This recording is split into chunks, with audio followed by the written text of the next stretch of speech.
Preakness Stakes, where the winner was Kentucky Derby winner War Emblem. Here in Sacramento, coming up, game one of the Western Conference Finals. It's the two-time defending champion LA Lakers, so dominant in the past two postseasons. But this year, the Sacramento Kings have the best record in the NBA, and they have home court advantage. Can Chris Webber and the Kings dethrone the champs? We'll find out coming up with game one. Now let's go back to Tom Hammond. All right, Mike, thank you very much. We're back at Pimlico. The MetLife Blimp Snoopy 1 under the command of Captain Steve Woods and Paul Hino, with help from co-pilot Snoopy. Look for the MetLife Blimps as they continue to cover sporting events throughout the year.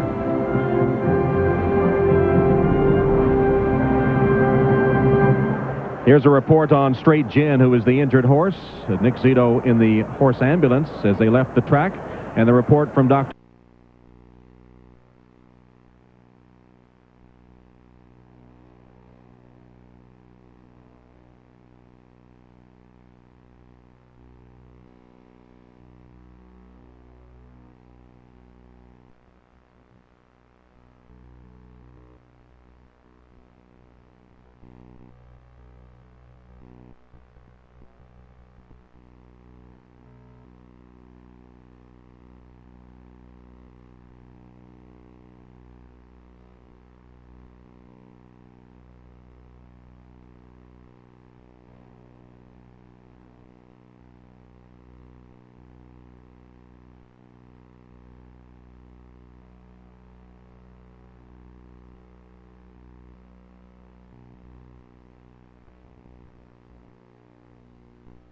Next, immediately after the Preakness on NBC. NBC Sunday, The Cosby Show special is here, and the critics are united. I can't breathe.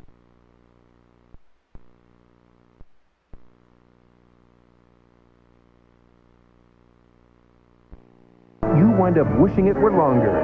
USA Today gives it 3.5 stars, and TV Guide calls it a 10 out of 10.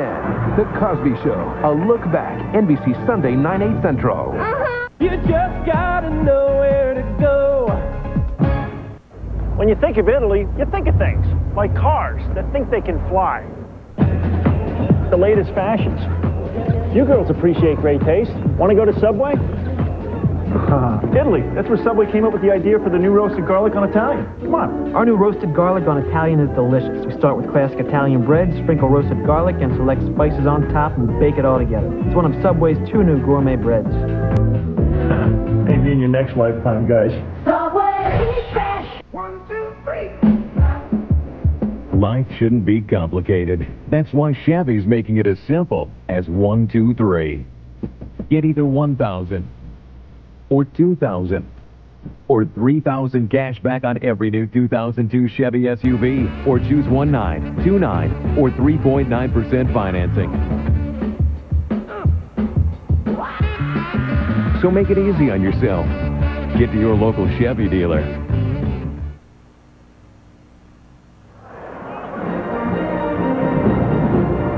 Victor Espinoza and War Emblem winning the Preakness Stakes at Pimlico in Baltimore today, giving them 2/3 of the Triple Crown. Bob Baffert on his way to another try to win the elusive Triple Crown. We'll find out 3 weeks from today at Belmont Park when we bring you the Belmont Stakes, and War Emblem with a chance to get it. Tom Hammond saying so long from Pimlico. Now stay tuned for the Western Conference Finals. The Lakers and Kings coming up after these messages.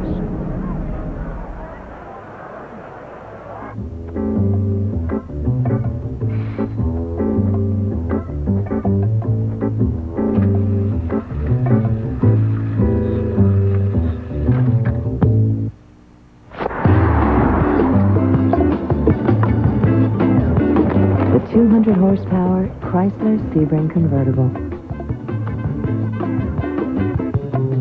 Exclusively from Chrysler, our 7-year, 100,000-mile powertrain pledge, because love is a commitment. Think of e-business as a game. You got players, you got management, you got opponents who don't always play by the rules. This game takes strategy and the ability to move that metaphorical ball that is information with more money on the line than in any other game that's ever been played. E-business isn't just a game, it's the game. So if you're going to play, play to win.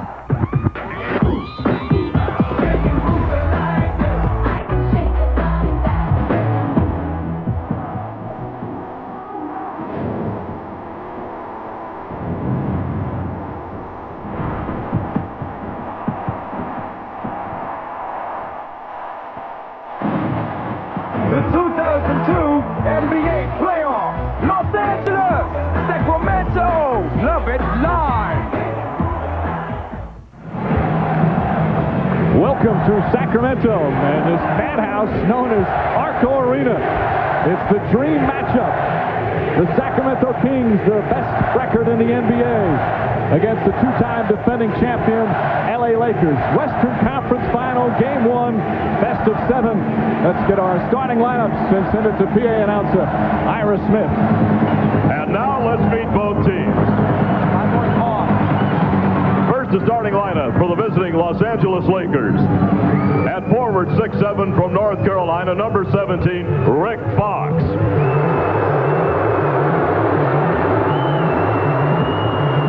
At forward, 6'10" from Alabama, number 5, Robert Horry. At center, 7'1" from Louisiana State, number 34, Shaquille O'Neal.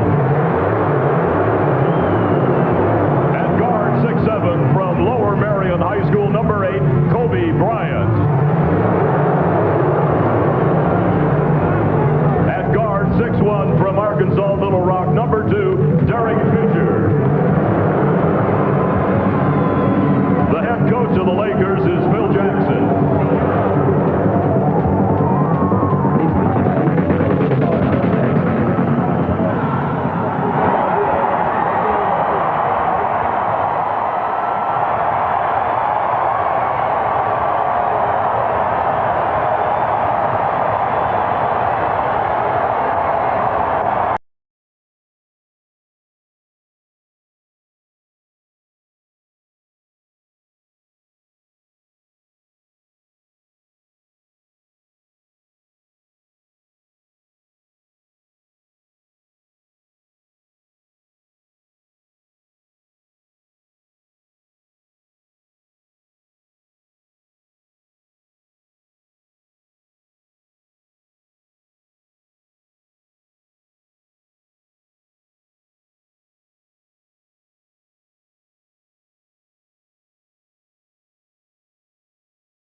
And hello, everyone. Along with Steve Stafford-Jones and Bill Walton, I'm Mike Breen. Lewis Johnson will join us shortly. Of course, the Lakers have been dominant over the past couple of years, but the Kings appear to have narrowed the gap. The question is, Bill, have they narrowed the gap enough to dethrone the champs? Absolutely not, Mike, because the Lakers, they have the best coach. They have the two best and most dominating players in Shaquille O'Neal and Kobe Bryant.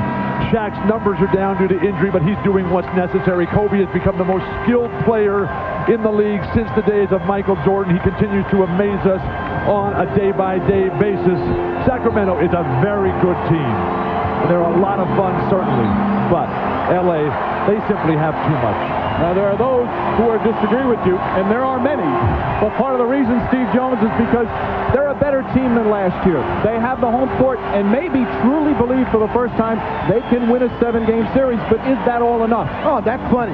Home court advantage, and they have a high-octane offense which will attack the Lakers.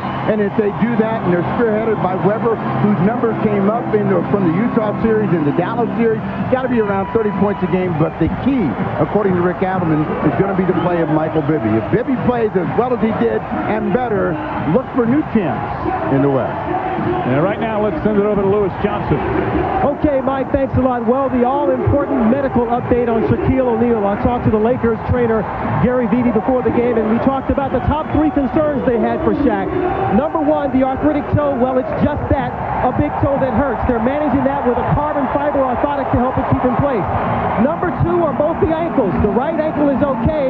The left ankle is still sore. Both of them are heavily taped to keep the support there for him. And finally, Shaq's right index finger is much better. Of course, he took the stitches out before he was supposed to earlier in the week, but they're much better, and he is expecting to have a lot of touch on the ball. Lastly, Mike, the noise level. Before they announced the Sacramento Kings, the decibel meter hit 118. We're expecting to be awfully loud in here today. Mike? Lewis, thank you. Of course, O'Neal and how healthy he is. And can the Kings win without Peja Stojakovic, who's out at least the first 2 games and maybe more? Christian Bryant. Fisher, that's a 2-pointer.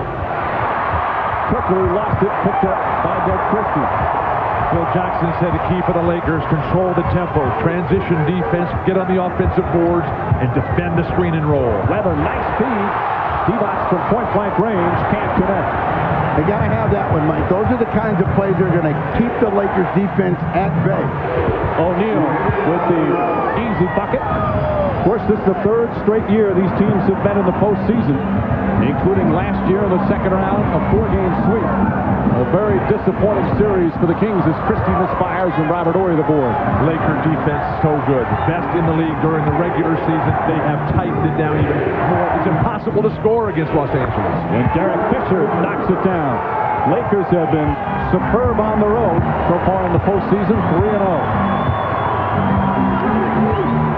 Remember the last time the Lakers and the Kings played here, the Kings got off to a terrific start. Weber led the way. He had 14 first-quarter points. They haven't gotten a bucket yet, so they're going to have to work their way out of an early hole. Robert Horry, meanwhile, steps out of bounds. Problem for Sacramento. Vlade misses the first layup. Doug Christie misses a long 3, and Weber staying on the perimeter. The crowd is out of the game already. They're trying, they're salivating. It's such an incredible, intense atmosphere here, but you got to give them something to satiate their thirst. They're 0 for 3 to start, whereas the Lakers have hit 2 of their first 3. Of course, without Stojakovic, Hedo Turkoglu with a huge role. Here's Mike Bibby, and Bibby knocks it down. He has been their most consistent performer so far in the playoffs. He's been amazing. This is going to be a tough cover for Fisher and Lindsey Hunter, and if this guy is as aggressive as he was against them, big numbers and big things will happen for Sacramento. Phil Jackson told us that he expects Kobe Bryant to get significant minutes against Bibby. Bryant knocks down his jumper. Now, Bryant has been huge, obviously, in the 4th quarters, but Phil Jackson told us yesterday he wants Bryant to be more involved looking for a shot early in the game. Bibby has it stripped, but a reach-in foul. And the foul will go against Shaquille O'Neal, his first. Kobe Bryant, so special, so determined, so focused and concentrated, comes off that screen and roll. The Lakers offense looks very sharp. They know how good this Sacramento team is. This might be the one team in the league that the Lakers really respect.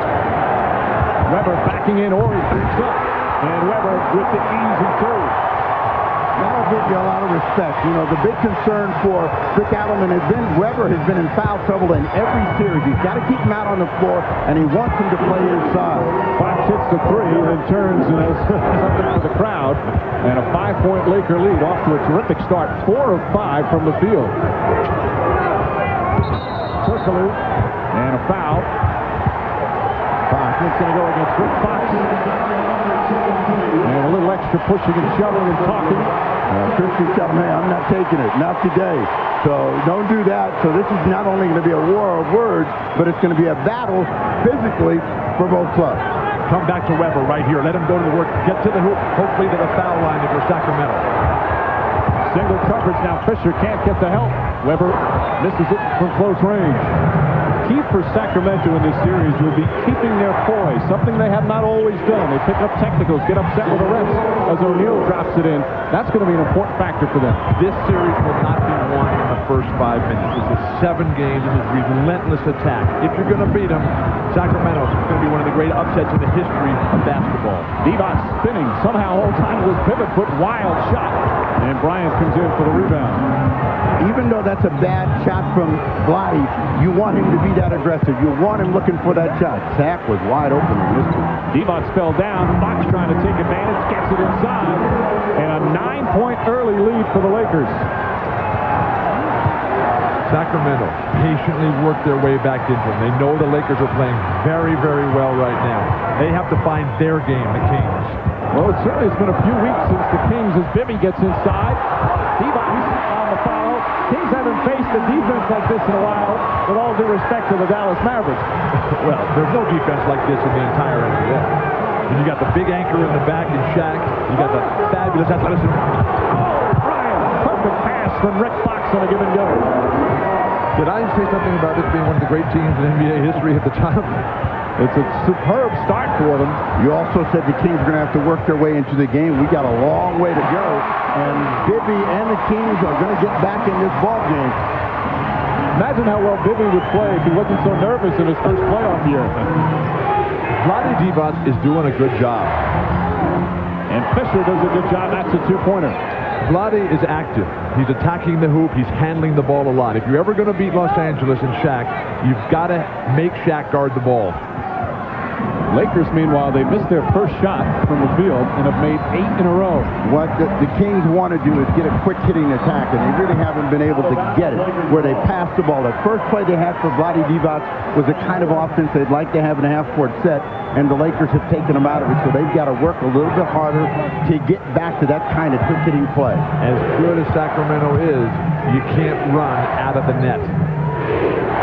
Weber, meanwhile, 1 of 4 to start. Robert Horry, Weber went for the fake. Divac, the good quick hand.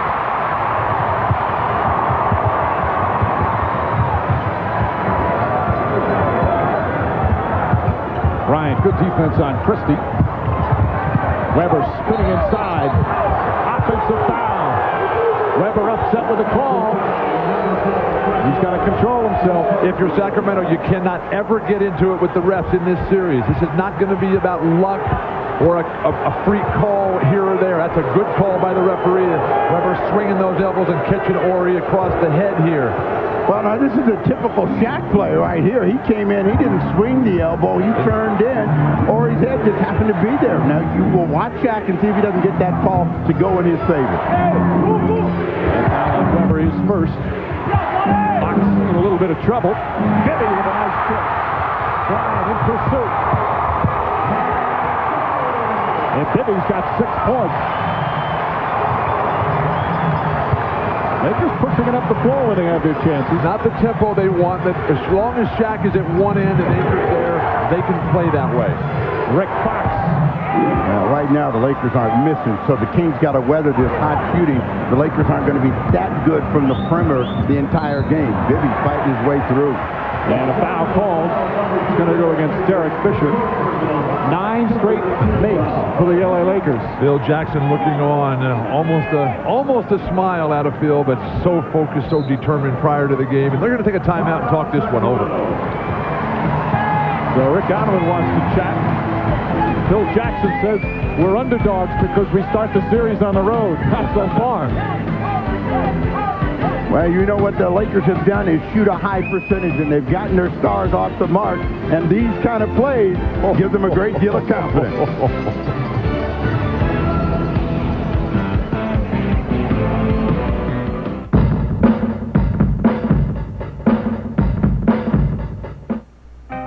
The legend was born in 1965 in the storied swamp of Florida, and as befits a legend, it began with a searing question. Coach asked why we didn't go during the game. The players weren't adequately hydrated and their performance suffered. As the Gators marched through the season, they drank a carbohydrate electrolyte beverage created by University of Florida doctors. Naturally, we called our stuff Gatorade. In conditions that would make a salamander sweat, the Gators thrive. Those boys drank that stuff and they became a second-half team. I saw it with my own 2 eyes. In 1967, when the Gators won their first Orange Bowl, Gatorade had arrived. Today, Gatorade is the most researched sports drink in the world. And it continues to fuel champions wherever they're found. Humbly born on the hard-scrabbled gridirons of Florida, proven by generations of athletes. And just as the games never end, so the legend continues. Rolling Stone magazine raves. Insomnia is the first film of the summer that should be remembered in the Oscar race. It's taut, tense, and terrific. Insomnia. Rated R. Starts Friday at a theater near you. How to speak Australian. Stop! Stop! Stop! Bring her in! Humanitarian. Get Beer. Foster's. Australian for beer.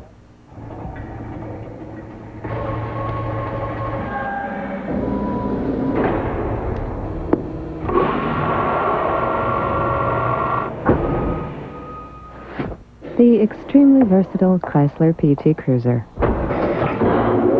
There's a lot to love.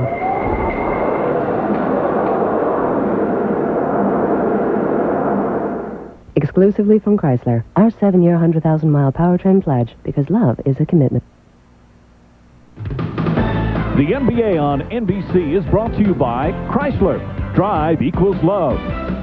By Adidas Climacool, giving you 360 degrees of ventilation. Feel the breeze. By Foster's Australian Beer. By DuPont, bringing you the miracles of science for 200 years. And by NBA Playoffs 2002. Love it live. First quarter of Game 1, 9-point lead for the Lakers. Of course, have won the last 2 NBA championships.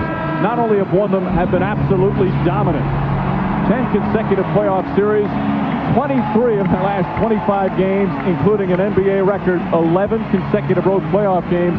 And that dominance starting on the offensive end here today, Steve. Yeah, they've been real efficient. 90%. That's what they're cracking at the Kings right now. And the Kings are going to have to weather this hot shooting streak that the Lakers have thrown at them and make sure in the next 6 minutes that they start to tighten things down, put a little doubt in their mind at the offensive end. The Kings, you can see, they're huffing and puffing. They're so, perhaps maybe a little too hyped up for the first minutes. Weber steps out and knocks it down. Beautiful execution out of the timeout. Weber and Vlade executing the screen down involving Shaq. He's not going to step out. Weber's got to make that short jumper. There's no question. These are the biggest games of Chris Weber's career. At times, he's had some problems in the playoffs. Last year, he had the ankle injury. But this year, he really needs to play well for them to win. Bryant can't hit. T-Bot's the rebound. It ends the streak at 9 makes in a row. Turkoglu, nice move off the dribble. Won't go down. Now that's what he's very good at, really being able to go left or right, spin and pull up and shoot the jump shot. So he's got to quiet his nerves as well, find a way to get into it offensively. Fox. Fisher for 3. Derek Fisher, who has not shot the ball particularly well from that range during the postseason thus far, but has hit so many over the past couple of years. Lakers are so good. Up till now, they have just played well enough to barely win in the last couple of minutes of every game. They have come out today to make a statement. Just what a terrific team they are. D-Box goes right at O'Neal. And Robert Horry with the ball. Vlade has to keep taking that shot. Keep driving it. Eventually, some of them will fall. And then when they do fall, the defense will have to come in to help Shaq because he's always in foul trouble here in Sacramento. And then he'll be able to pick apart guys who are standing on the perimeter wide open. Let it go right back to D-Box, like you said. Nice move. And that is exactly what Rick Adelman told us last night. You've got to keep them active at the other end, and they need him to be aggressive. Vlade is the most capable center in today's game of playing against Shaq successfully. He's the only center left. Robert Horry knocks it down. Vlade is more capable than David Robinson, more capable than Dikembe Mutombo. Nice pass. That's where Bibby has made such a difference. And Weber with an easy 2. Well, you see Jackson get up, and what he wants to do is get a timeout, guys. We can't have that tempo, and we cannot end up not guarding people at the other end. He's got a cushion as his team, 11 of 14, 79% from the field. Mike Bibby, who continues to amaze on a daily basis, just comes right in, draws the defenders and lays it off. Throw it down, throw it down.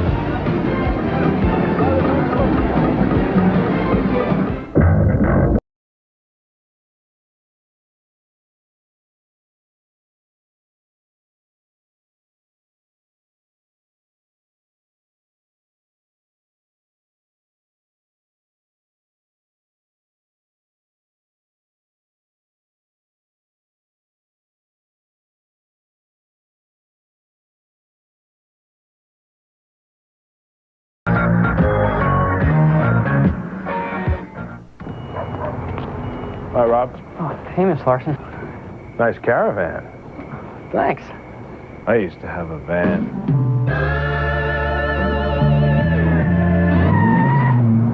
I can't believe my dad let you drive the Viper. Yeah, what got into him? Dodge Caravan, offering a power sliding door, a power rear hatch, and the kind of room you'll really dig. Grab Dodge's 7100 powertrain pledge. Ford, GM, Toyota, and Honda don't match it. Do I have what, Mom? I have the greatest mom. Lisa's my only daughter. Seems like she's called me every day for the last 11 years. When my mom told me about this unlimited plan, it was such a perfect thing for us. You can talk to anyone who has AT&T long distance at home for as long as you want for $19.95 a month. There was no thinking about it. She just says, "You're doing it." And I was like, "Oh, okay." My daughter is a wonderful mother. She just knocks my socks off. You know? Call 1-800-REACH-OUT.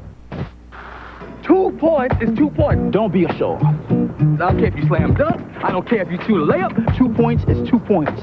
All you gotta do is take a short shot, box out, rebound. You ain't got to dunk on everybody. Forget about the theatrics. All you getting for that is you ain't scored 2 points your whole life.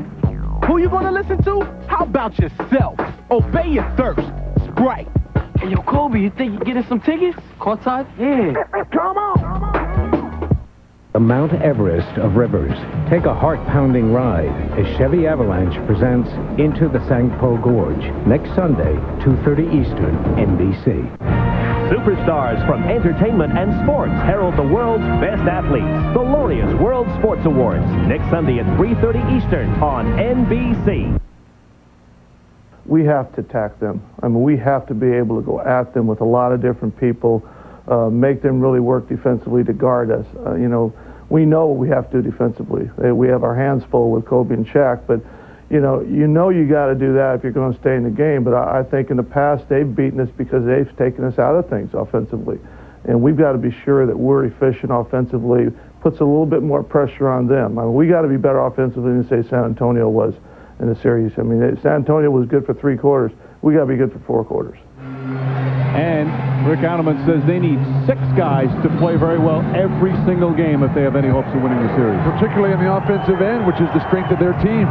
Bibby and Weber are playing very well. The rest of the squad for Sacramento, just 2 for 7, not good enough. Bryant. Ball lost. Christie picks it up. Inside. Nice move from Christie. And that will be key for Sacramento, turning turnovers into points. But the Lakers don't turn it over very often. Well, the one thing that Sacramento has learned in each series, particularly starting with Utah, they can play a tough physical series, they can weather being behind, and they can find a way to get back in the game. That was almost a highlight shot. Bibby can't connect. Tripoli comes flying in, but can't hold on. Ball knocked out of bounds, Laker ball. We have a highlight reel of shots that he's missed. Did you see Kobe Bryant? He, first of all, tried the most difficult shot imaginable and then had the presence of mind to almost tip it in. Now that's anticipation, that's quickness. What a mind. He is playing at such a high level right now. Horry inside and foul. Robert Horry blew right past Weber, and he's got a chance for a 3-point play. Now this is where the Kings have to keep their composure. They thought at the last end, Turkoglu gets the rebound, gets knocked off balance, they get no call. Weber comes flying out, doesn't move his feet, and that allows Horry to get inside, and they feel, hey, this guy's almost in there clean. There's no contact, and he's going to go to the line. Why is Chris Weber reaching on the perimeter against Horry, who doesn't want to shoot from out there?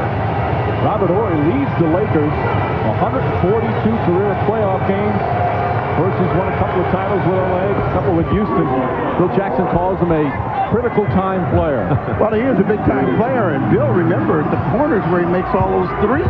That's why the guy was running out. He doesn't want to take him at this juncture of the game. And foul is on Divac' first. Christie throws it away. Second turnover for Sacramento. That's why you have to run the offense through Shaq's man. Rodney Divac has to handle it all the time. Bryant alley-oop. Divac knocked it away.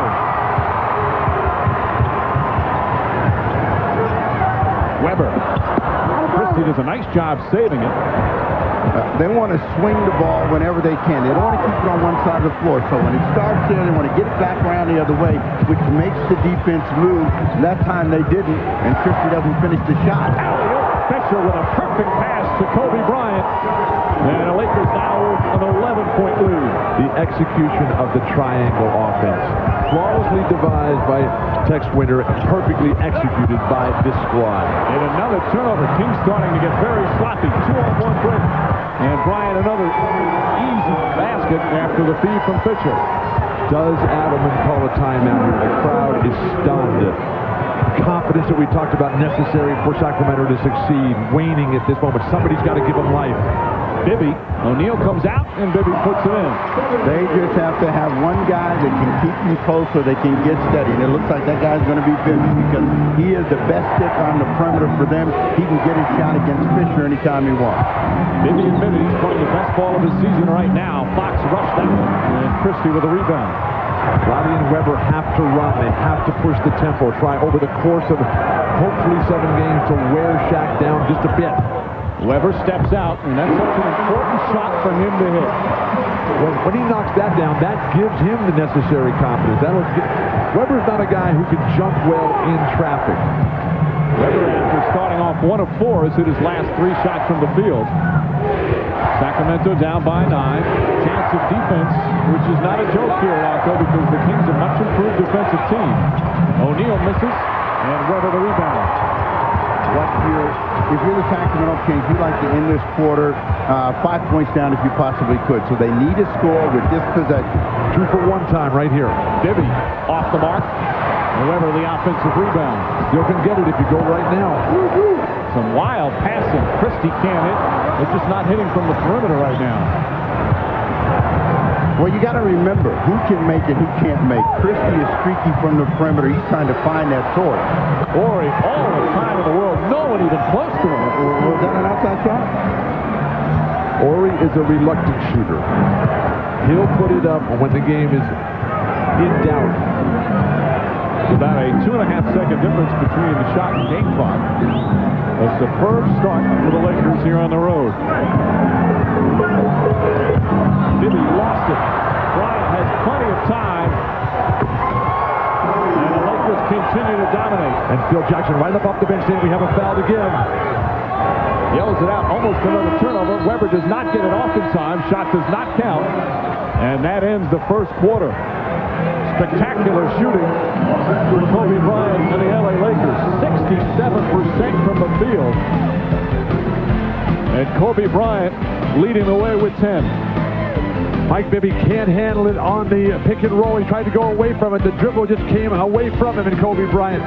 Who else can finish like that? And turnovers hurting the Sacramento Kings. 5 here in the first quarter. 14-point LA lead after 1. Oh, credit card bill. Those interest rates. Just get a Capital One no hassle card.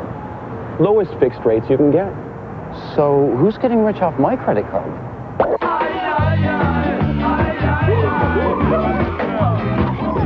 Someone living large off your interest payments? Get a Capital One no hassle card. It's got the nation's lowest long-term fixed rates and none of the hassle. What in your wallet? If you can unlock the secrets of nature, you can find miracles. At DuPont, we've been finding them for 200 years now. Miracles that have taken us from here to there, from this to that, and from where we are to a better, brighter world. DuPont, the miracles of science. how to speak Australian.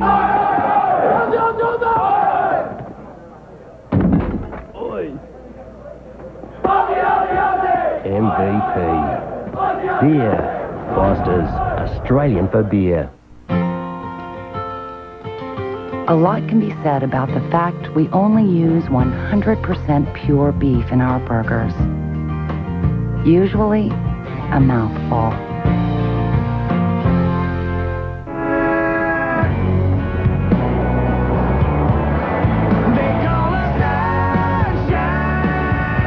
Yeah, nice day. Take a look. Dodge Ram. The only truck with 4 full-size doors and a full-size bed. Plus, the handling of rack and pinion steering. Man, I hope no one was behind us. Grab Dodge's 7-100 powertrain pledge. Ford, GM, and Toyota don't match it. Jennifer Capriati. At last year's French Open, her stunning comeback continued as she won her second straight Grand Slam. Will she be the toast of Paris again? The French Open, starting June 1st. Second quarter set to begin at Arco Arena. I would say 36 points is not a bad opening. That's a tremendous opening for the Lakers. You take a look at the shots, and Kobe's taken more than everybody else, but everybody else has only missed one. So the Lakers clicking along better than they've had in any other quarter in the playoffs so far. But the balance, the discipline, the concentration, you can see how important this is. There's no messing around whatsoever. These guys are coming out so determined to put this hammer down and keep this raucous crowd back in their seats where they have been since the opening moments of this game. Most points they've scored in the quarter so far in the postseason. Here in 2002, Bobby Jackson off the bench along with Scott Pollard. Weber, Ori goes for the fake. Weber can't finish, and Ori the rebound. Samaki Walker's come in for LA with Lindsey Hunter. Those plays are what's hurting them. Devon's inside, and they're thinking about foul rather than finish, and Weber that time flipped that one and missed a golden opportunity. Weber is not a strong finisher in traffic. Hunter way off the mark, an air ball, and Sacramento will get it back. And until Weber learns how to explode in the crowd, it's just not going to work, and that's an offensive foul and a mental breakdown by Chris Weber. And that's 2 fouls on Weber, and this has been the concern for Rick Adelman. Getting in early foul trouble. He needs him out on the floor. There's no Shaq out there right now. See, why would he do that? Lindsey Hunter has no idea there's even a screen there. All he has to do is just stand there and absorb the contact. And you can look just by his face there. He's letting it affect him right now. And that's going to be crucial as he stays in the game with the 2 fouls. Bryant misses. Weber the rebound. Bobby Jackson critical here. He and Scott Pollard have got to make a contribution. That's what bench players are for. And Turkoglu has to pick up on the offensive end. Misses that 3. Turkoglu scoreless thus far.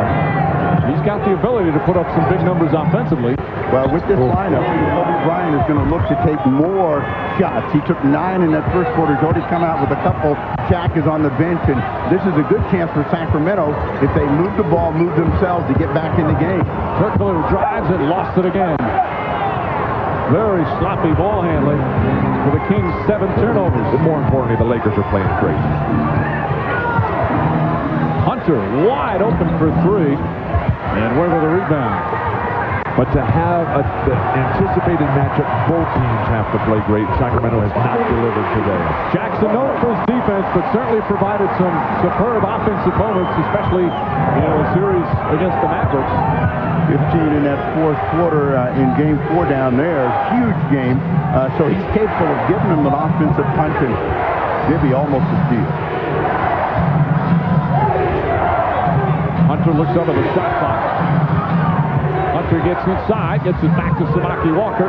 Walker just gets it off in time and comes up short. Chris Walker created some controversy by saying he watched the playoffs last year, thought the Kings quit after losing the first 2 games. Chris Weber came back and said, how about you and the San Antonio Spurs against the Lakers? You know we've reached the nadir when Samaki Walker starts talking trash. Pollard inside, block gets it back. Second effort for Pollard, and they need his toughness down low. Scott Pollard is a terrific player. He's a very skilled player. Sometimes he gets very caught up, though, in the morass of trying to be too physical, which is not necessary. This is a game of skill right here. He plays his role very well. And a travel. Good help defense. And the Lakers turn it over for the 5th time. Look at the difference between the championship poise and confidence of the Lakers, who have not argued a single call. Granted, they've got a 12-point lead. They've been comfortably in front all along. But they are not complaining. They are not whining or making excuses. They've come to play a full 48. Well, in the first 2 rounds of the playoffs, Sacramento accumulated 15 technical fouls. The Lakers only 5.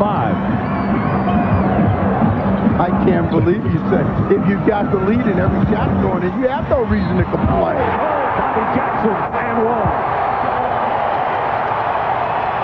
Jackson providing a spark off the bench. And Sacramento pulled within 10. Devin George, his first.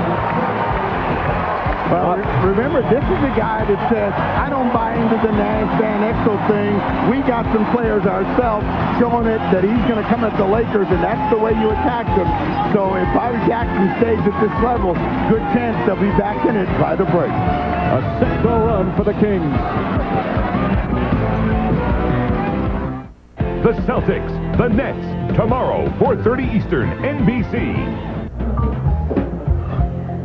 Just not good with the ladies, like you, Cedric. All right. Try this on her. Hi, I'm Paul. You have beautiful eyes. Hi, I'm Paul, and you have beautiful eyes. I'd love to take you out sometime. Love to take you out sometime. So how much? So how much? For the great taste that won't fill you up and never let you down, make it a Bud Light. All right, guys, bring it in. Hey, where's Billy? He's sick. He's our best player. Yeah. We can't do without him. Come on, it's gonna be okay. It's for the championship, Coach. There's gonna be a lot of other games. Hey, I can play. Do you know how? I'm not bad. He's tall. What do you think? All right, let's go! Hey, if we win, we get to go to McDonald's. So don't play. 5 years ago, they went their separate ways.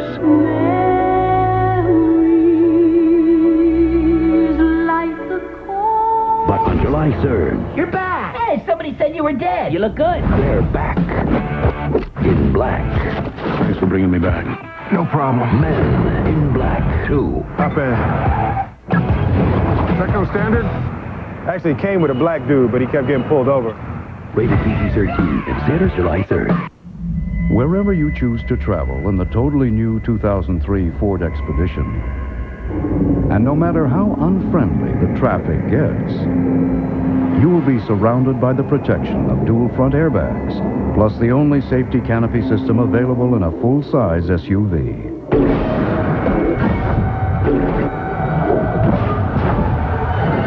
The totally new 2003 Ford Expedition, because safety should have no boundaries. The NBA on NBC is brought to you by the totally new 2003 Ford Expedition. No boundaries. By Bud Light. For the great taste that won't fill you up and never let you down, make it a Bud Light. By McDonald's. We love to see you smile. And by American Express. Make life rewarding. Well, the Sacramento Kings are missing one of their most important men today, and Peja Stojakovic, who suffered a severely sprained right ankle back in Game 2 in the Dallas series. Well, the latest update from the team physician, Dr. Richard Marder, is that Peja still has swelling, but he's off the crutches and wearing shoes now, walking close to normal. Today, for the first time before the game, Peja jogged for 5 minutes on the treadmill. Yesterday, he was shooting flat-footed. In all, Peja Stojakovic is about 50% improved, and his goal is to be ready for Game 3, which is next Saturday in L.A. And at the moment, doctor says that Peja Stojakovic is on pace to achieve that. Mike? All right, Louis. Rick Alleman has really tried to downplay it. Doesn't want to give his team an excuse, but he's an all-star, averaged 21 a game, maybe the best long-range shooter in the league, arguably. That's a huge factor for this team to get him back. It is a major loss, yes, but Hedo Turkoglu is a very, very good player. I think the equal of Peja Stojakovic. It's a different type of game. The problem is it just eliminates the rotation and depth for Sacramento. O'Neal misses. That free throw for Bobby Jackson is the first free throw for the Sacramento Kings. Devin George breaks it up as Bibby turns it over. Well, Gerald Wallace is getting some playoff time, and this is critical that he comes out and at least does not make a lot of mistakes, as he is the guy that's replaced Kirkaloo in the rotation. Shaquille O'Neal misses an easy one. Here comes Jackson off to the races. Now, this is Sacramento ball here. You got to make Shaq run here. Nice screen by Pollard. Bibby can't hit for three. He's been so strong from three-point range, and Samaki Walker the rebound. The tough thing for Sacramento is they've been down big the whole game, and Shaq hasn't had to do anything yet. O'Neal 6 points. Hunter hits a three. Lindsey Hunter, who has not had a terrific season for the Lakers, but can still defend and hit a three. And you should have seen him in the clincher against San Antonio. He comes in the second half and just plays beautiful basketball, shut down Tony Parker, and really helped the Lakers win that game. Jackson. There's Wallace, the 19-year-old rookie from Alabama, and he draws the foul. For the Lakers, their second team foul and first on Hunter. But back to Lindsey Hunter. This is what great coaches do, like Phil Jackson. They keep guys who rarely play sharp as can be. Brian Shaw and Lindsey Hunter, they have no idea when or if they're even going to get into the game. And these guys, Phil Jackson mentions their name, they come in and right away. Jumpers, defense, ball movement. That's great coaching. That's been one of the keys for their two championships.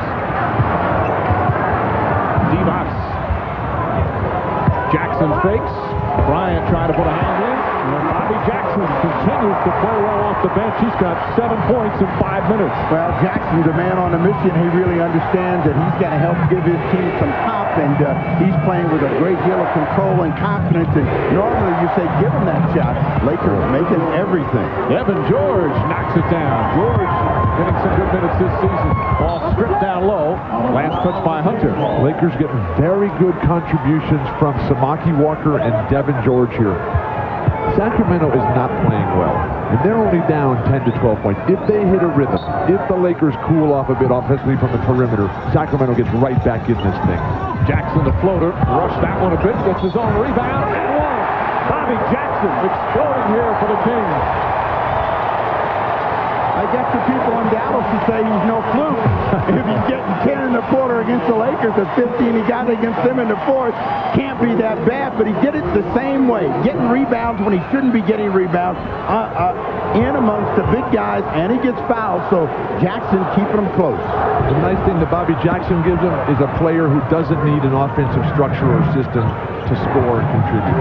He'll just take the ball and go wildly on his own, break the whole play, and give you point productivity. He's got 9 points to lead the Kings in scoring. Bryant, Wallace, the rookie on him. What do you think he's thinking out there? He's not thinking. What can you do defensively about that? You pray for the guy to take a shot like that. And he swishes it. Wallace gets inside. Nice feed. So Wallace comes right back and sets up Christie beautifully. Sacramento's attacking the hoop. Don't quit here. Don't give up. Just keep your relentless attack. The chance of it turning is right there for you. They've got to have a goal to get this down to, 5-6 points by the break. With the Lakers making everything, and I mean they are making everything right now. You just got to weather the storm. George hits his second jumper. Devin George puts it back up to a 13-point lead. Bryant, though, setting that up perfectly. Divac's inside, draws the foul, and falls down, which is certainly not unusual. It looks like he tweaked that ankle a little bit. Walker, excuse me, Steve. Foul on Walker. Very strong move to the hoop by Vlade Divac. They need more of that. Whenever Kobe is attacking like this, all you do is make him take that tough shot. If he makes it, tip your hat to him and make sure that you don't give up something easy. But the Lakers are on the money this afternoon, and it's been tough for the Kings so far. Kobe Bryant, 14 points and 4 assists. Lakers by 13. I have something to tell you. You first. No, you go. I'm not ready to get married. Okay. So, what was your news? I won the lottery. $63 million. Think about it this way, man. After taxes, that's only like $28-30 million. That's it. Yeah. Life is best told over a great tasting Miller Lite at a place called Miller Time. Shannon? Hey, it's Steve. What's going on?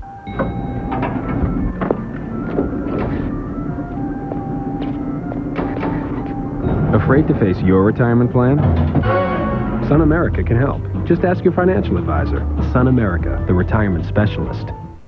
Introducing the totally new 2003 Ford Expedition. Now you can achieve maximum inner space within seconds.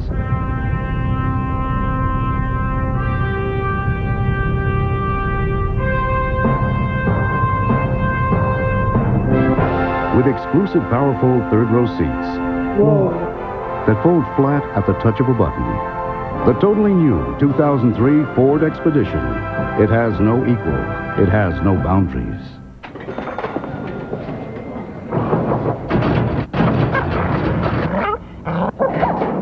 Is your retirement plan under attack? Sun America can help. Just ask your financial advisor. Sun America, the retirement specialist.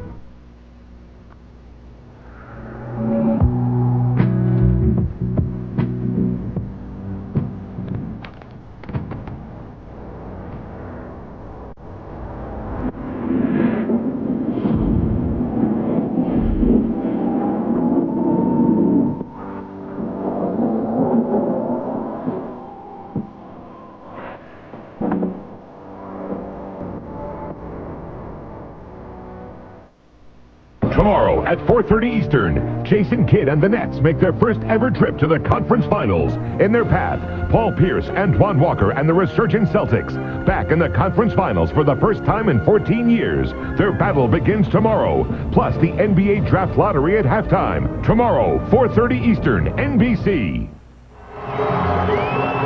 Delivering peak performance on command, Kobe Bryant, who has scored or assisted on 11 of the 21 Laker baskets, has just been simply perfect today. The backdoor cuts, the basis of any offensive attack. Transition, finishing high above the rim. Breaking down defenders, shake and bake. Again, the back cut and playing above the rim. Kobe Bryant in the last 4 games at Sacramento over the last 2 postseasons. 38 points a game. I mean, what more can you ask from this guy? He is the most skilled player in the game today, the most skilled player since Michael Jordan, sitting on the bench right now with a quick rest. And you see the all-around game from Bryant, who had 48 points in the clincher last year in Game 4. Where's Walton? Log on to NBA.com to find out where Bill will be on Monday. Follow the Where's Walton NBA Playoffs 2002 Love It Live Tour on NBA.com. Don't tell us, we'll be surprised. All right, Divac and the Kings now down by 11, just over 5.5 to play in the second, along with Bill Walton and Steve Snapper Jones and Lewis Johnson, Mike Green on hand. This is just Game 1.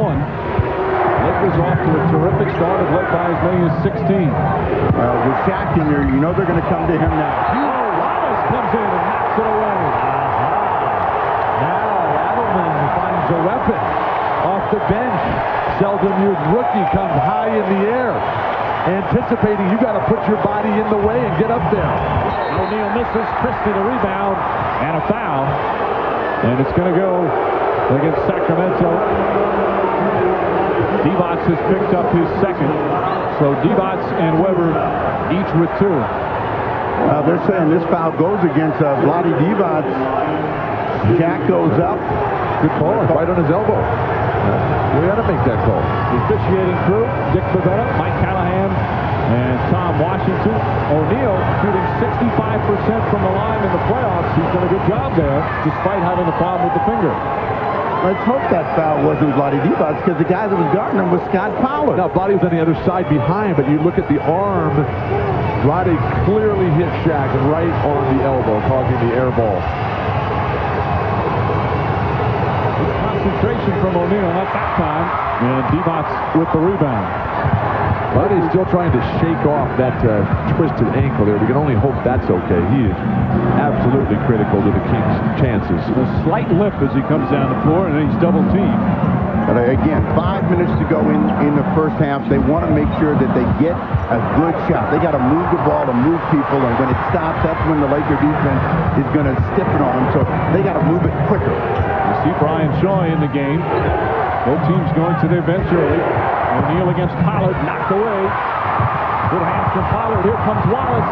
Gets inside, draws the foul. And Gerald Wallace, the 3rd youngest player in the NBA this season, is having an impact for the Sacramento Kings. He's doing everything right. He's got the athleticism that he can play at this level, but Pollard able to reach down. Looked like he got a bunch of wrist there on Shaq. When you're getting stripped down low, you're not leading with your elbow enough, but Gerald Wallace, realizing that Devin George is doing nothing but backing up, foul, if there was one, was down below. The tangling up of the legs, Wallace and George. Wallace, when there's a collision on one end, there's a foul. When there's a collision on the other, there's no foul, if there was one. Wallace, meanwhile, their first-round pick this past year as George sits down with 3 fouls. His 2 highlights this year was he finished second in the slam dunk and then got the chicken pox a couple of weeks after. Bibby back in the game. Actually, Bibby's going to wait during the next whistle. They really believe that Gerald Wallace can become a terrific star in this league. He's got the athleticism. Have to see if he's got the work ethic and the skills outside shooting range in particular. Shaw for 3. And Divac, nice job boxing out.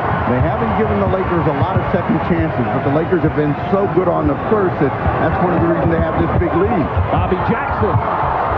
Just getting that shot off was an accomplishment as O'Neal got a piece of it. Fisher. Fox steps back.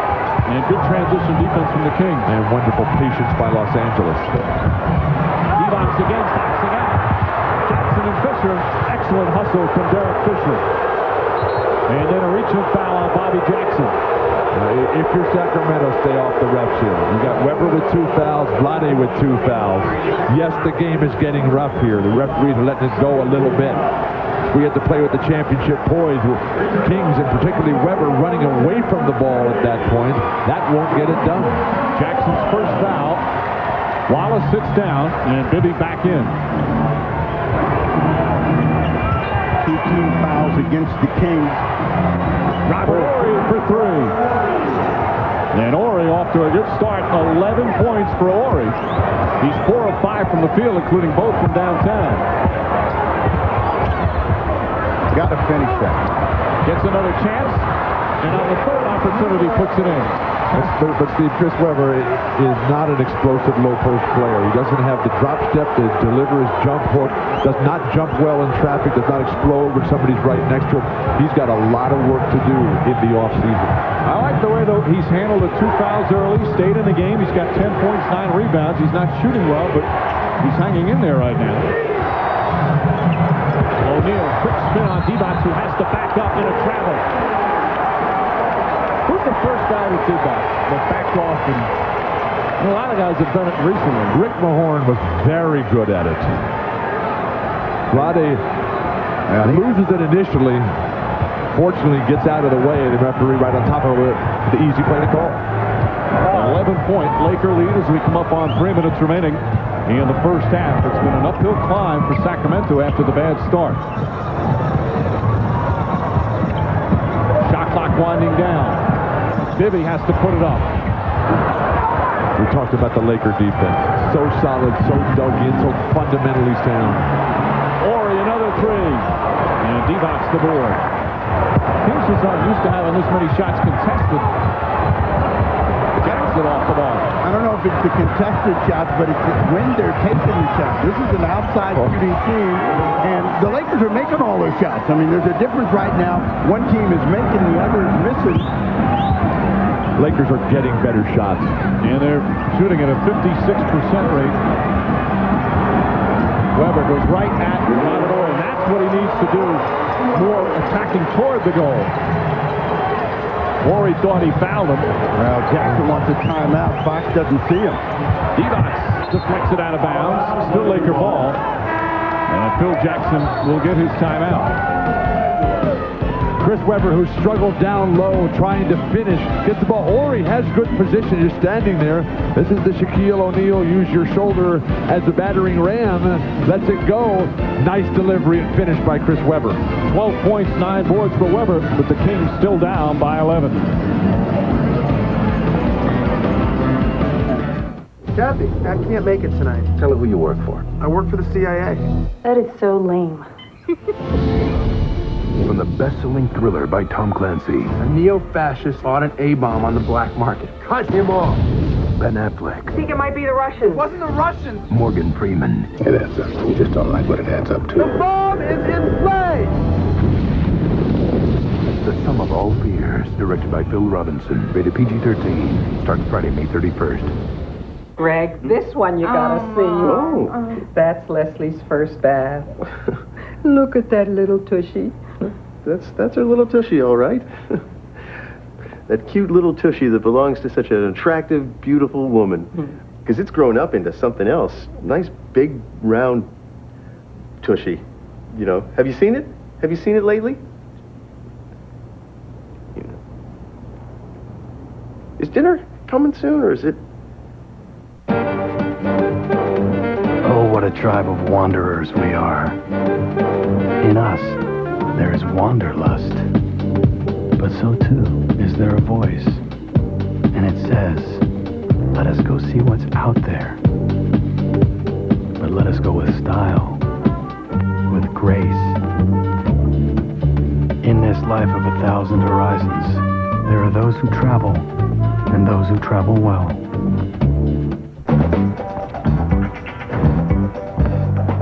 Who is a man that can jam over any man? Can you dig it? Who's the cat that wants sourdough, bacon, and all that? I'm talking about Shack Pack.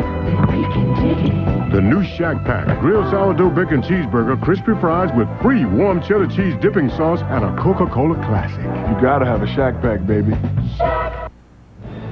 Ahmad Rashad in New York coming up on Verizon Wireless at the half. We'll look ahead to the Eastern Conference Finals, which begin tomorrow between the New Jersey Nets and the Boston Celtics.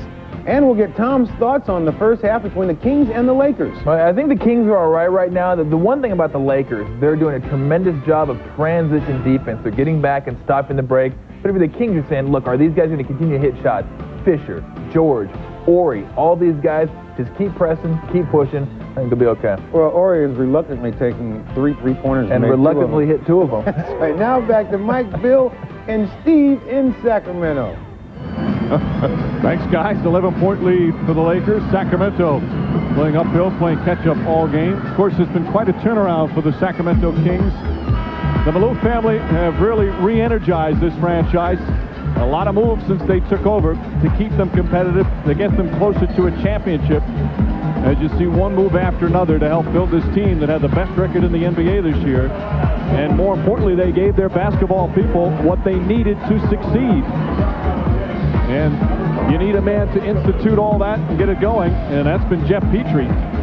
Petrie is the president of basketball operations, a terrific player himself who's done just a magnificent job building.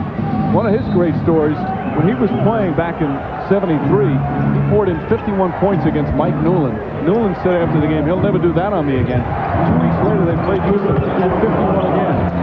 So he backs up what he says. He's been accomplished as both a player and now in the front office. What he's done here has been maybe the most remarkable success story in the NBA in years. I played with Jeff, and he was a terrific offensive machine there. Weber gets inside and banks it in. But I didn't like the look on Jeff's face there. I see a little bit of apprehension. I see a little bit of nervousness. This is when the guys at the top have to breathe life into the entire squad. He doesn't play anymore. That's why he's apprehensive. There's nothing he can do. He can't go out and lay 51. Yeah, but it's his demeanor, as it is with the coach, and this is where Phil Jackson is the best, at relaxing guys and letting them do their thing. Inside, Christie trying to force it, blocked by Bryant. Well, they had a quick-hitting play, but Christie was in the wrong position to try to finish it. And the ball deflected. Still going to be Laker ball. Fisher tried to force it in there, but one of the Kings got a piece of it, and L.A. will take it out. 1:06 remaining in the first half. Phil Jackson's team still shooting well, 56%. The Kings have to take the same approach as the Lakers do. A 10, 11, 12-point lead is nothing. They can overcome it. They got 25 minutes counting the final one here to do it. O'Neal. He's been relatively quiet, 9 points on 4 of 8 from the field. What an isolation play, though.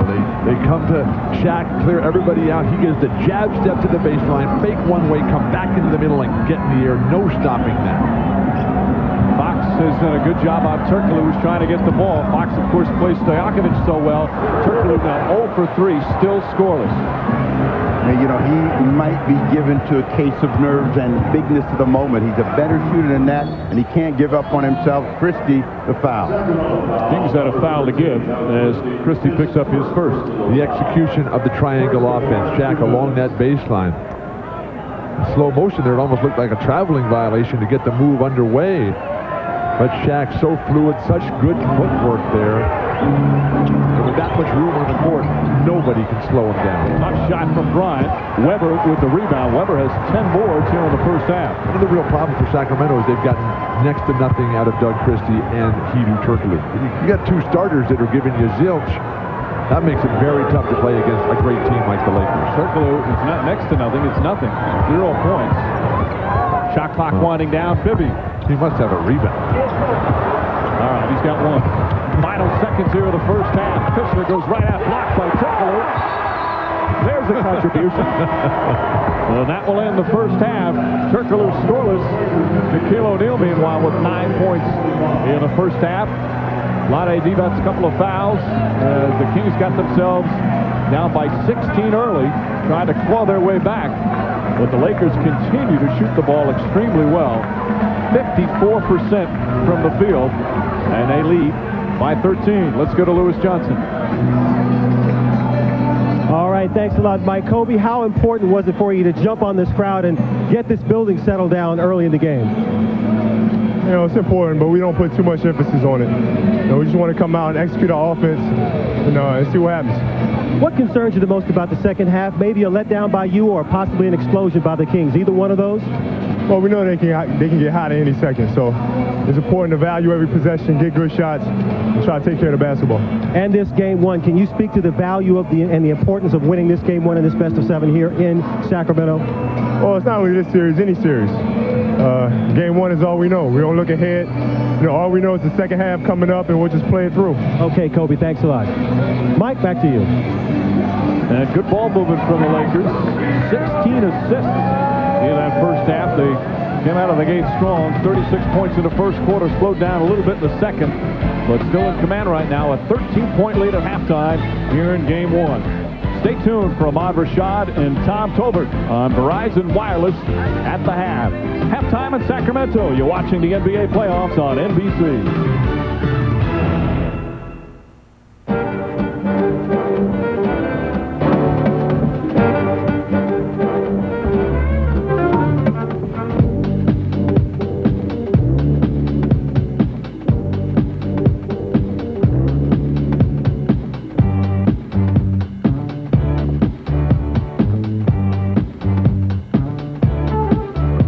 All-new 2003 Lincoln Navigator. There are those who travel and those who travel well. You're not the best planner. Honey, you know how I feel about you and the boys. I understand. You'll do the best you can. He's your most important client. I have to take this call. It's Alan. Love you. Talk to you later. American Express, the Lion King at the Gold Card event. I had 4 tickets, front and center. How did you pull this one off? Planning.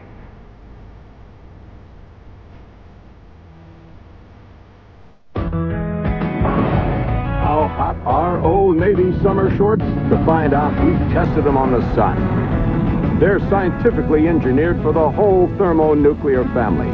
Fun in the sun? Oh no, my friend. Fun on the sun. Old Navy summer shorts are guaranteed to keep you cool at sizzling hot prices. Just $5.50 to $24.50 for the whole family. Only at Old Navy. Is it hot up here, or is it just me?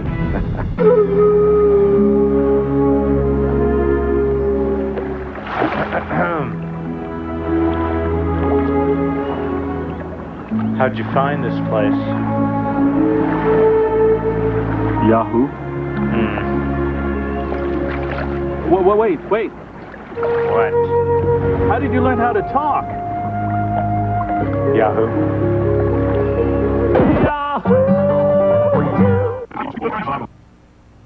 NBC Sunday, The Cosby Show special is here, and the critics are united. I can't breathe. They say it ranks as the best, so funny and sweet, you wind up wishing it were longer.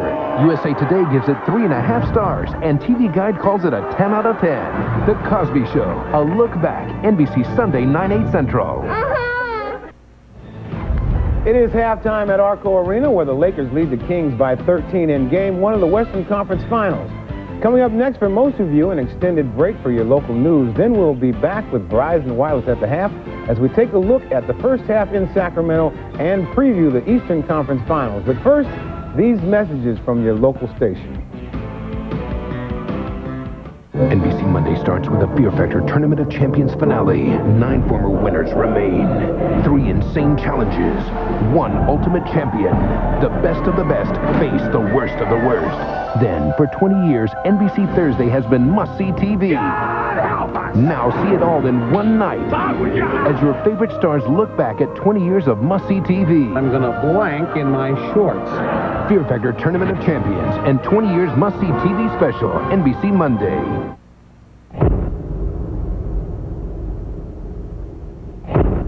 We wanted to make sure you saw our award-winning Nissans really well, because they're about to go really fast.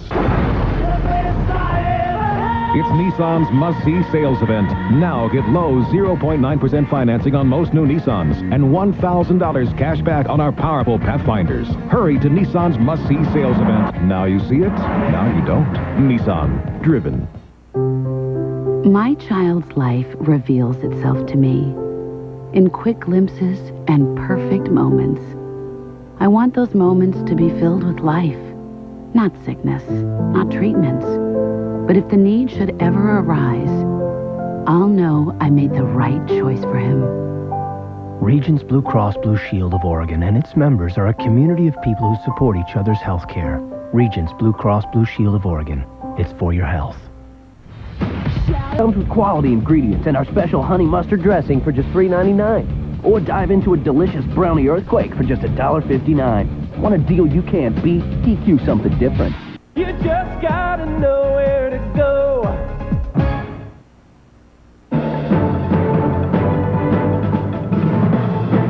Good afternoon, I'm Carl Click. And I'm Nancy Francis. We'll get you back to the Kings-Lakers game in just a few minutes. But first, we want to give you an update on the stories that we're following here on Northwest News Channel 8. Fire investigators are at Seattle's Lake Union today trying to figure out what sparked a spectacular fire at the marina there last night. At least 36 pleasure boats are damaged or destroyed because of that fire. At least 100 firefighters responded. Officials say no one was hurt in the 3-alarm fire, and the Red Cross is helping those displaced by the fire. Where were you 22 years ago today? You may very well have been watching a plume of ash over Mount St. Helens. No one who saw it will forget the May 18th eruption. Well, today marks that anniversary. Scientists say St. Helens is still the most active volcano in the Cascade Range, and that's why the U.S. Geological Survey watches the volcano so closely. We do see little earthquake swarms at St. Helens from time to time, and it's important to keep an eye on those because we never know when they're going to lead to something more, maybe renewed eruptive activity. These days, scientists are focusing a lot of their attention toward the South Sister in Central Oregon. It appears to be bulging, which is a possible sign of volcanic activity. Scientists say the South Sister has swelled about 1 inch a year for the past 5 years. 2 men are dead at the Oregon coast after a boating accident. It happened just after noon today off Tillamook Bay near Garibaldi. U.S. Coast Guard officials say the fishing vessel capsized in rough water. Both of the victims died on their way to the hospital. One man survived the accident, but none of the men was wearing a life jacket. Crews at Fall Creek Reservoir recovered the body of a missing fisherman last night, 37-year-old Christopher Hayden. He's the son of State Representative Cedric Hayden. He fell out of the boat last Saturday while fishing at the reservoir near Springfield. Police say Hayden fell into the water after his boat hit a bump. His 2 young sons were in the boat with him. Police say Hayden was not wearing a life jacket. You can definitely expect forest fires at Crater Lake in the months ahead. That's because Crater Lake National Park is planning to control burns this year. The fires will reduce hazardous fuels and restore ecosystems. Both will occur in the pine and mixed conifer forest at the southeast corner of the park. The first will begin this week and continue in phases. The second controlled burn will begin in the fall. We're going to have looks at weather and sports for you straight ahead. We'll be right back.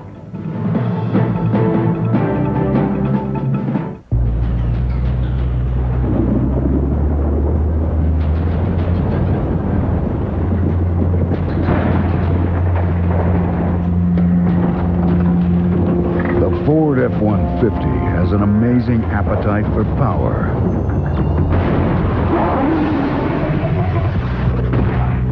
Which gives it more available torque than Chevy, Dodge, or Toyota.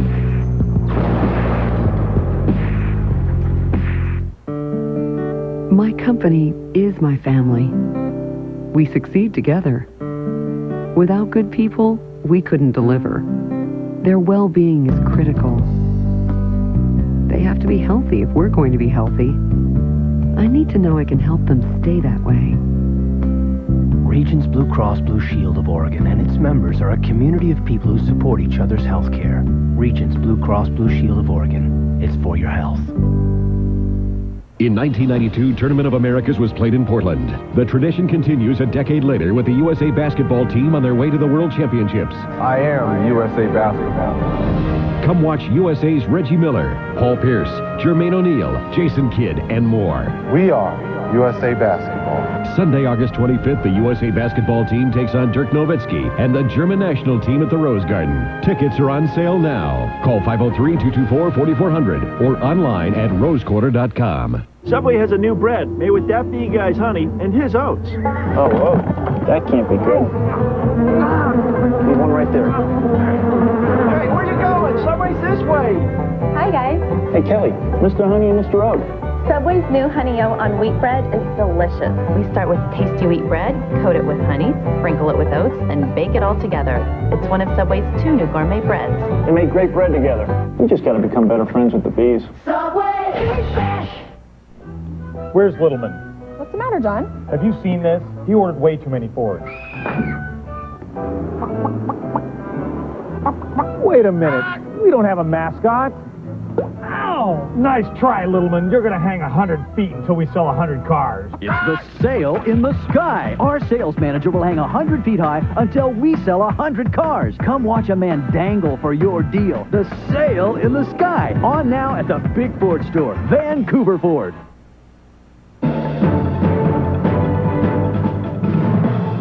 Well, welcome back.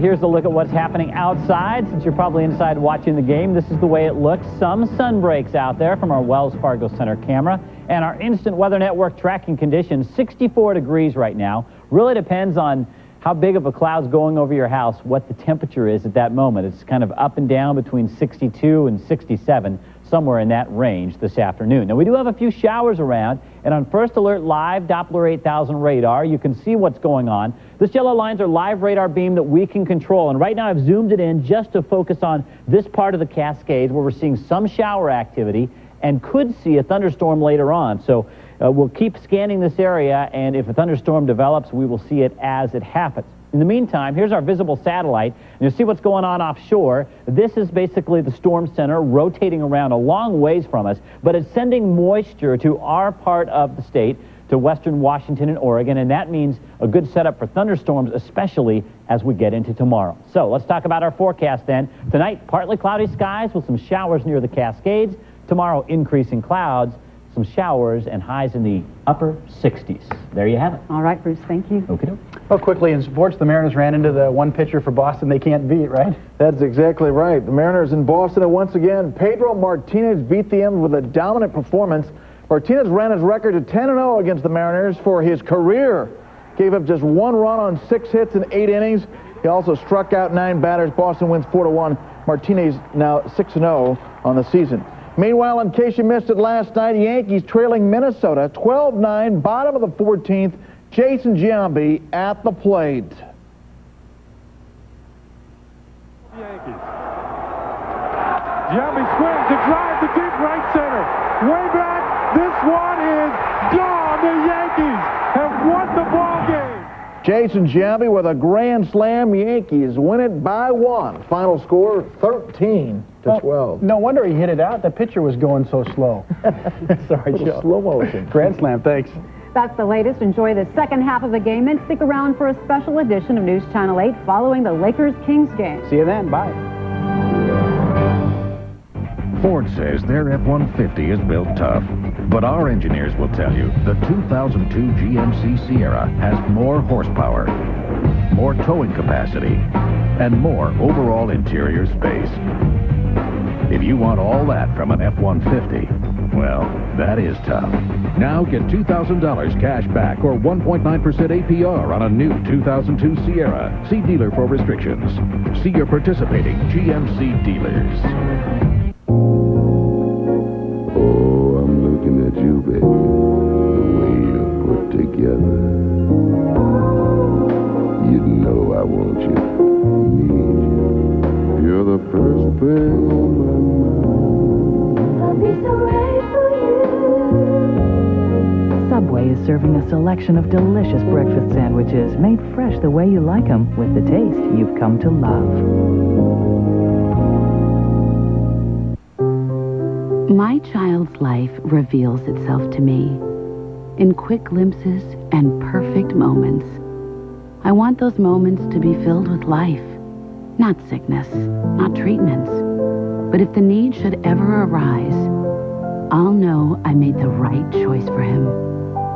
Regents Blue Cross Blue Shield of Oregon and its members are a community of people who support each other's health care. Regents Blue Cross Blue Shield of Oregon. It's for your health. When Tire Factory has a sale, it's big, really big. Our warehouse just made one of its largest special purchases ever, which means right now you'll find the lowest prices of the year on national brand tires and custom wheels, all backed by the best warranty in the West. Don't miss our biggest sale of the year. The big tire sale is on now. Tire Factory, local owners putting you first, with 37 locations serving the Portland area. Now that's big. So Kurt, what happened? I didn't know that llamas reacted that way to apples.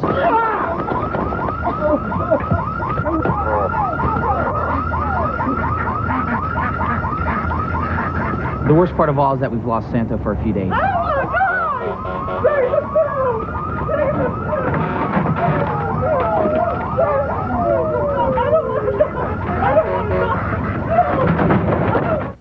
They gave up everything to be together, and this Tuesday is their night. I love you. A night of Niles and Daphne, 2 special Frasers, and the season finale. You want to make my dreams come true? This is my dream. Be there as they take the next step. The Frasier finale starting at 8/7 Central, NBC Tuesday.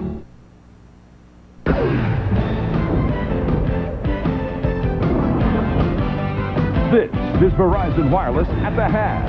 Verizon Wireless, we never stop working for you. It is halftime in Sacramento where the Lakers lead the Kings by 13 in Game 1 of the Western Conference Finals. Ahmad Rashad and Tom Tolbert with Verizon Wireless at the half. Tom, your thoughts on the first half? Well, I think the Kings are doing a decent job. You make a point of they have 8 turnovers in the first half, but that's just the way they play. They play on the edge. What they do need to do is start passing the ball better. It's too much one-on-one. They're taking guys. What they do well is pass the ball. And Vlade Divac has got to start taking that 10 to 15-foot jumper. It makes no sense to have an open 10-foot jumper and drive it right into Shaq and take a 3-foot contested shot. That doesn't work.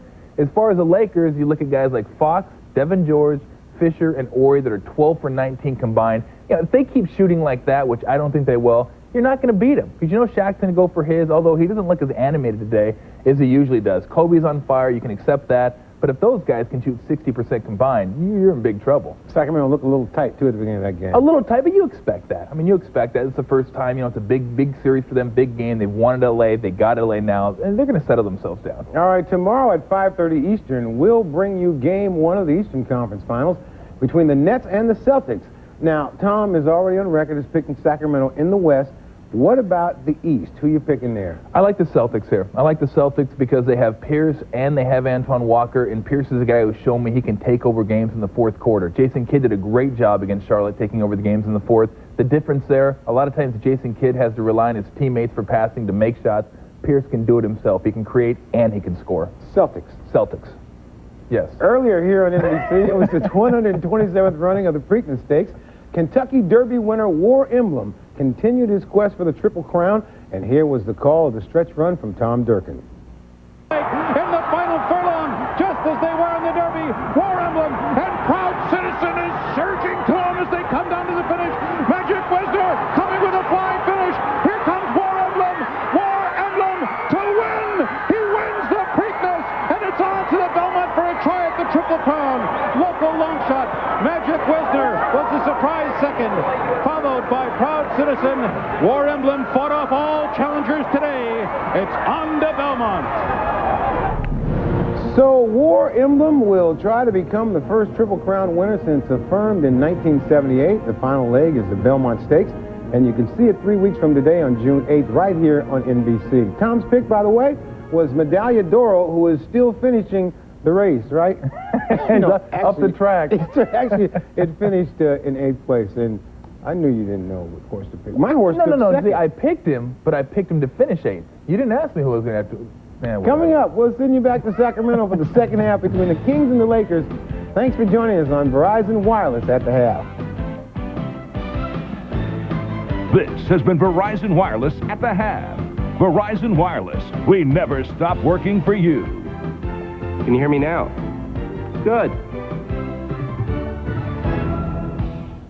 All your family wants this spring is a little more time together. Good luck. That's why there's America's Choice National Family Share Plan from Verizon Wireless. Get 2 separate lines for only $55 monthly access and 4,000 total airtime minutes nationwide, all with no roaming or long-distance charges. And get 2 Motorola V120C phones for only $49.99. Perfect for someone special in your family.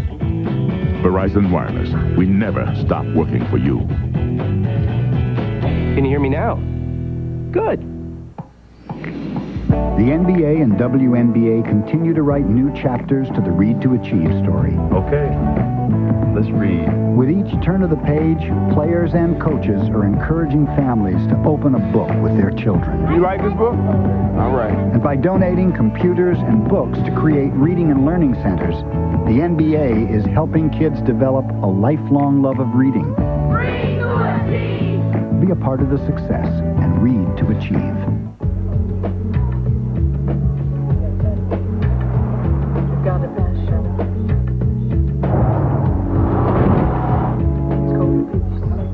Race-inspired cockpit, chronograph-style instrumentation.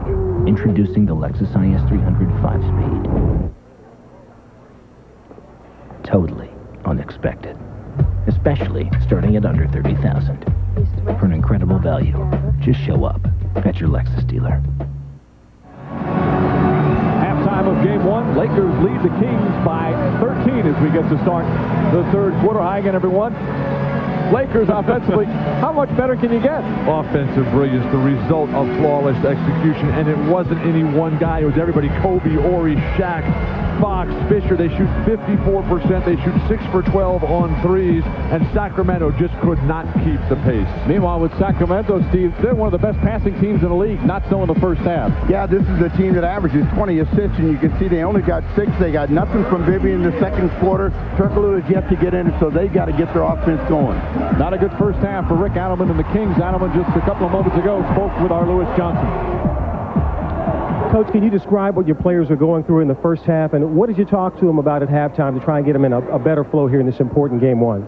Well, we're not defending them. They're beating us off dribble penetration. They're getting too many open shots, and you know, you got to get some energy at that end of the court. We got to pass the ball better. Just trying to attack them out on one possession or one pass.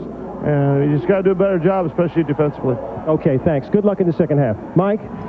All right, Lewis. So Chris Webber, who had 2 fouls but had 14 points and 10 boards, didn't get a lot of help from the likes of Ido Turkoglu. Then with no Stojakovic, Turkoglu must play well, and he was scoreless in that first half. Well, you heard Adelman say ball movement, player movement, better decisions with the ball, so let's see if they do it and, you know, start knocking down some shots. Christie puts in the 3, and that's their first three-pointer. They were 0 for 3 from downtown in the first half. And after giving up 18 points on three-point shots by the Lakers, that is a welcome sign of relief for these King Royalists. Robert Horry had a terrific first half shooting the basketball and continues. He now has 13, and that's his playoff high for this season. Weber's going to have to close that distance. He's got too much space, and he's confident now. Maybe blocked by O'Neal and a jump ball. But we're seeing a different Robert Horry today, Steve. We're seeing a guy who's attacking the hoop from the get-go. Generally, this guy comes out and just swings the ball and is the wheel, feeds the post, cuts backdoor, plays the great defense. Today, he's come out and said, hey, I'm shooting every time. I'm initiating this attack. This should be interesting. O'Neal and Bibby. The question is, what's Sacramento going to do in terms of anticipation and try to steal it and try to anticipate Shaq's breakaway. And they got it. There you go. And the alley-oop. Oh, that's a perfect play. Just as you draw it up. Vlade. That's why Vlade can be successful, because he is the smartest of the big guys who are trying to take it away from Shaq. He's like the father on this team, makes all the right decisions that time. And the crowd trying to get back into it. They were taken out early. Horry inside. O'Neal mistimed his jump and then puts it in. Turkoglu had it and lost it. Shaquille O'Neal with a chance for a three-point play. They're calling this foul on Chris Webber, and that is 3 on him, and Chris just bailed out on the play. When you're in deep and you're dead, you're in the water, you got to let it go. The push by Purdue not called, and Chris Webber just grabbing and holding. At that point, just let him score and get it back on the offensive end. And now everything up against Sacramento and Chris Webber with 3 fouls. The key there, though, Turkoglu, after that little shove, had the ball in his hands and lost it. And then Webber just faintly touched O'Neal. O'Neal puts in the free throw. Every time the Kings look like they might make a little bit of a run to get it under double digits, something like that happens. Well, they just have to stay with it. There's plenty of time. They have an offense which is certainly capable of getting them back in the game. They have to put some doubt in the Lakers' mind about making shots. Bibby, left-handed. I think Bryant got a piece of that. What a defensive recovery by Kobe Bryant. I mean, a nice pass that time out of the low post by Webber. Bibby on Fox. Christie's on Fisher. Fisher can't connect. And ball tipped out. Robert Horry. These guys are really good, this Lakers. And here's a reach-in foul. It's going to go against Hedo Turkoglu. That's his first. The Kings are fighting themselves. Every time it looks like they've gotten a break, they knock the ball into each other or off one another, and then it bounces right back to the Lakers. So they've got to get better communication. But all the little things. Horry tipping the ball. Horry misses that 3. And Kobe Bryant deflecting that last shot by Mike Bibby. They just keep piling up advantages after advantages on every single possession. Webber hits that. Part of the problem is when you fall behind so early, you have to play near perfect basketball, and the pressure of doing that against a team like the Lakers is very difficult. Sacramento's mindset should be, look, 110 points. That's our goal. They're playing flawless. The Lakers on offense. If we get 110, we got a chance. Christie trying to keep Bryant in front of him. Shot clock at 4. Bryant inside on the travel. Good help defense to force the turnover. Christie is a very, very good defensive player. Phil Jackson, frustrated, disappointed, but not going to lose his cool there. And Christie was just lost right there. That's how good Kobe Bryant is, but good rotation forcing Kobe to shuffle his feet. Turkoglu's help defense forced that turnover. There was contact, but Bryant traveled before the contact. Again, they don't want to dribble a ball that much. They want to move it. They want to swing it. They don't want to have to settle for the jumper. This foul again. It's good against Divac. Divac just picked up his 3rd. He thought originally it was going to stay there. Tom Washington, the official, didn't signal which way.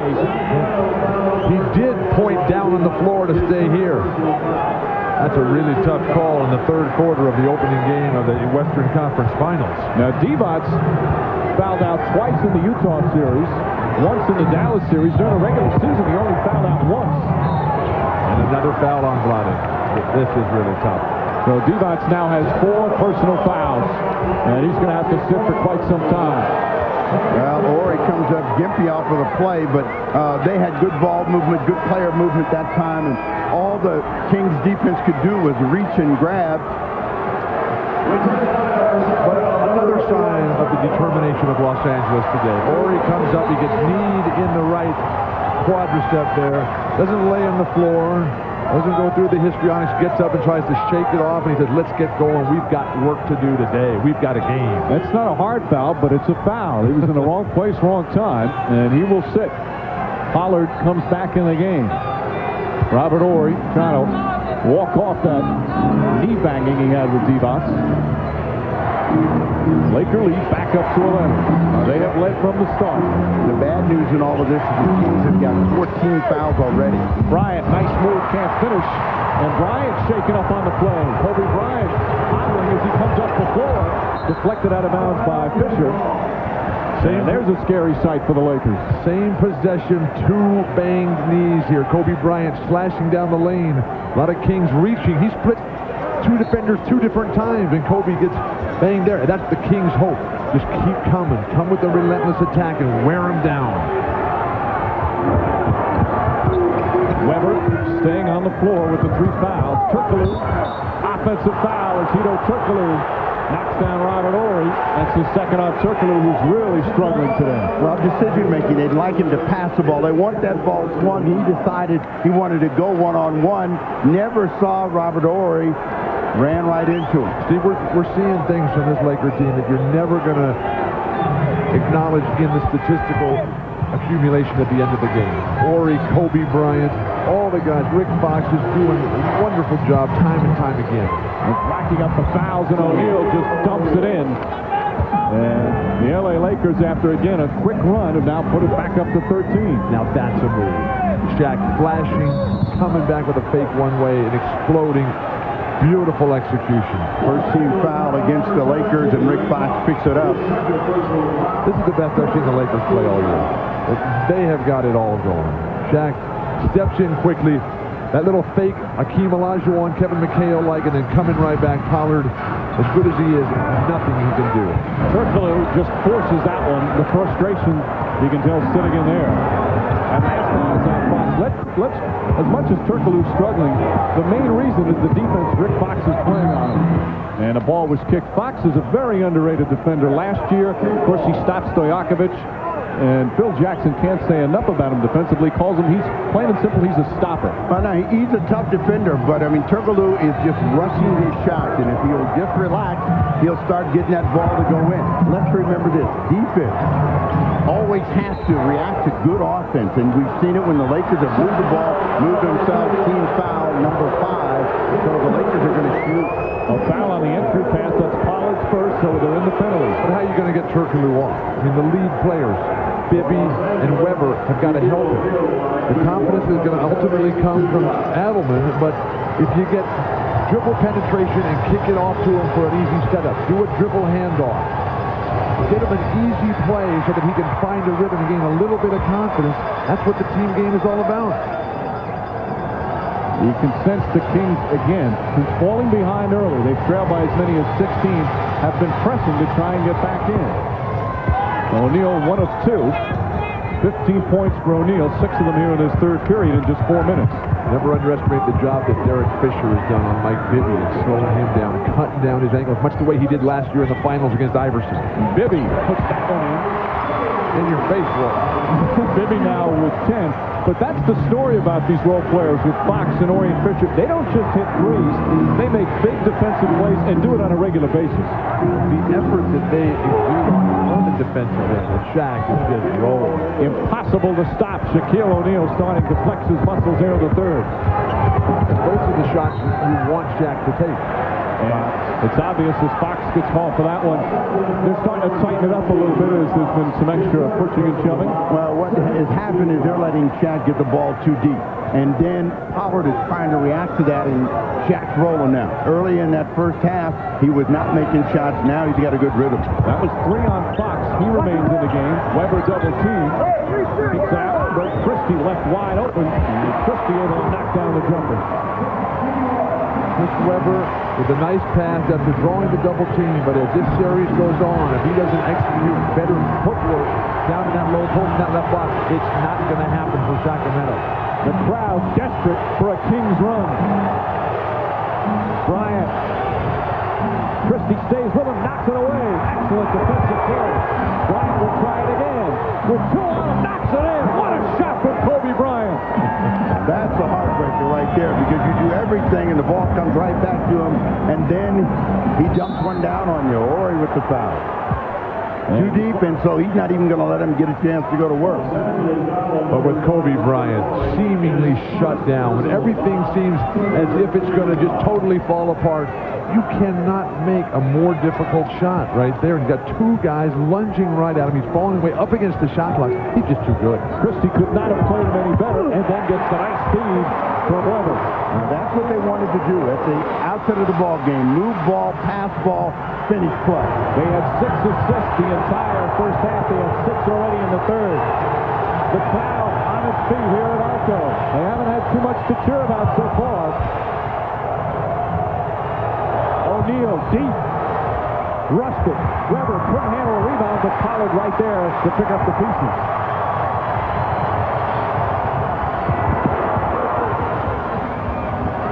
You could see Kirkler so desperate to get on the board. Bibby inside. And one. Mike Bibby with a chance for a three-point play. Sacramento's found the game here, and the crowd is starting to believe. While the Lakers are continuing to play great, Sacramento showing some signs of life, faint as they may be. Bibby now with 12 points for the Kings. They've been down by as many as 16, trying to claw their way back into it as we're just past the midway point here in the third quarter. Lakers have led throughout the entire game, with the crowd on its feet as the Kings look for a comeback.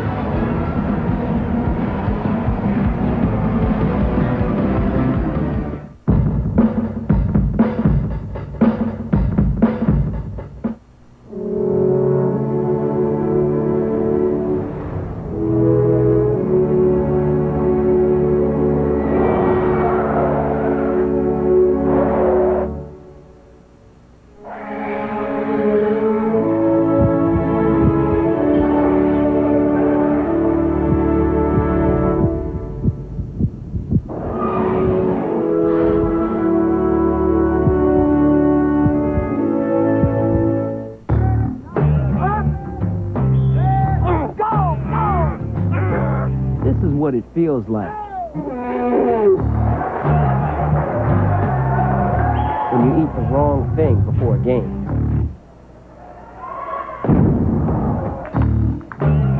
Prepare yourself with the pregame food you need.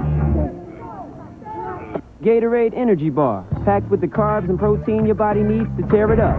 Get ahead of the game. Coach, you were 5-79 last year. Why the playoff talk? Well, we made a couple of key trades, and we got the funk. Oh, well, glory be, the funk's on me, Bobble. Keep that funk alive. Keep that funk alive. Well, it's 1975, and we'll just be keeping the funk alive then.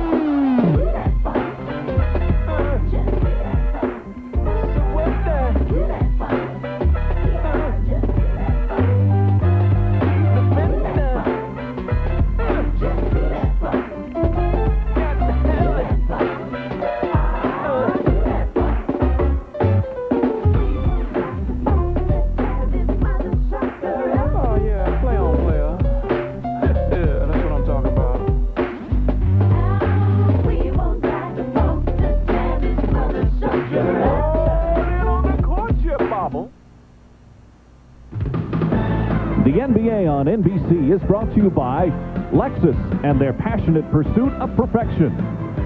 By Rocky Mountain Cold Coors Light. Cold, down, easy. By NikeBasketball.com. And by MGM's Wind Talkers, starring Nicolas Cage in a John Woo film, rated R.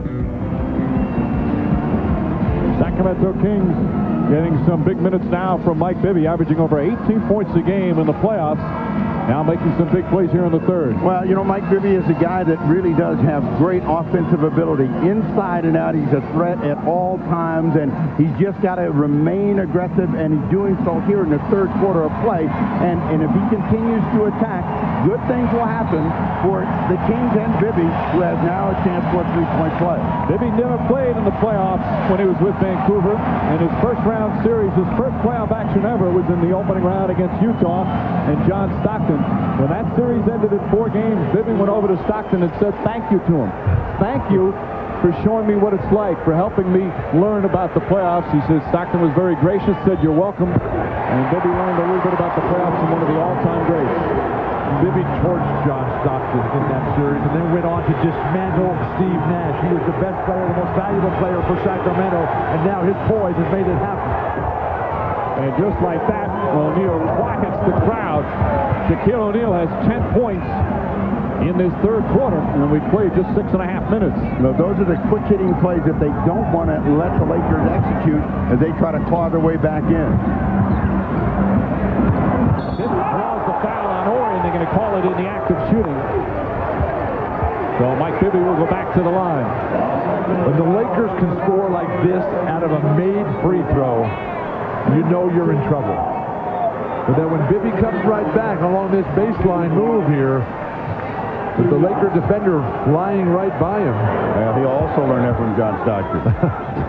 You know, a nice pickup there. Steve, Chris Webber, when he's handling that ball on the top of the key there, and they're swinging it around the perimeter, he has to be much more decisive. He's showing a lack of confidence in his own decision-making for Sacramento to have a chance to win this game. Meanwhile, Horry picks up his third. Robert Horry now with 3 fouls, and Bibby's free throw shooting has just been tremendous in the postseason. He's 37 of 40 from the line. That's over 92%. This crowd will not let the Kings die here. Turnover, Sacramento. Lakers say it was deflected. Dick Bavetta checking with Mike Callahan, who's the lead official of the baseline. He says no deflection, Kings ball. Well, as Kobe Bryant just threw that one, it went off the fingertips of Doug Christie. They missed it, and Kings get a break. But they need a break. Did that hit the ball? Yeah, just nicked it. You got good eyesight. No, it definitely missed it. Well, don't take his glasses, I'll tell you that. Weber fires away, puts it in. And just like that, Sacramento within 7. Have your mind set for Sacramento. Points and points.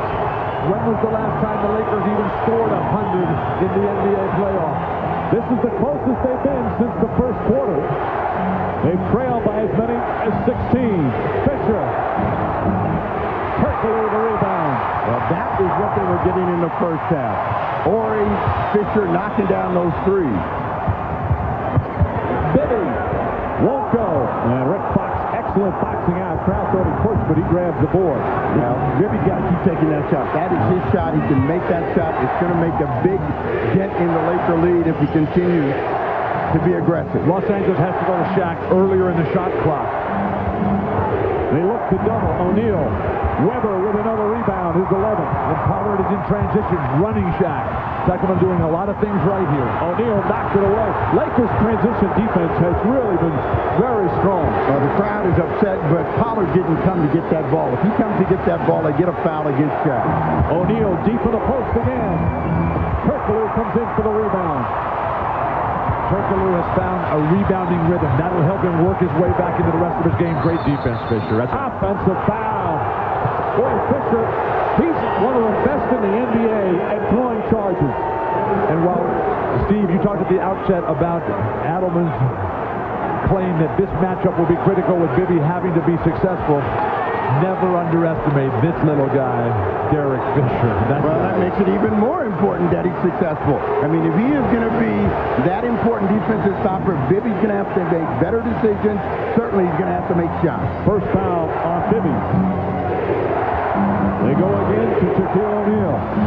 Pollard trying to battle O'Neal in and uses the glass beautifully. Well, that is the ultimate saver for the Lakers, and they went to him 3 times. They finally get something. He's got 12 in the quarter. Beautiful pass by Weber and a foul on Shaq.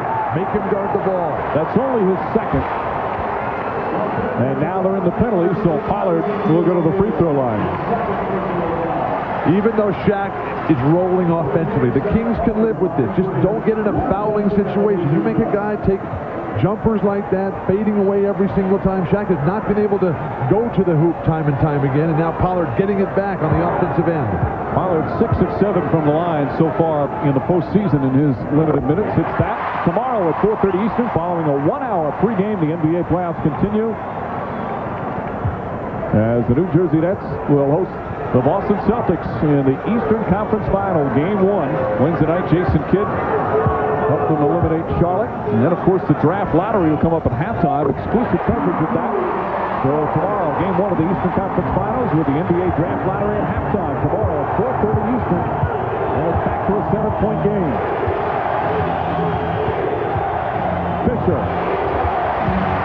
Fisher wanted a foul. Turkoglu has really helped out on the boards here in this third quarter. Still scoreless. Horry doesn't go for the fake. Inside to Pollard. O'Neal knocks it away. Weber, and an offensive foul on Weber. That's his fourth. And Derek Fisher does it again. But he got too cute. What happened was Bibby was wide open the first time he looked that way. He decided to try to go in a little bit further, and that's when he created a collision.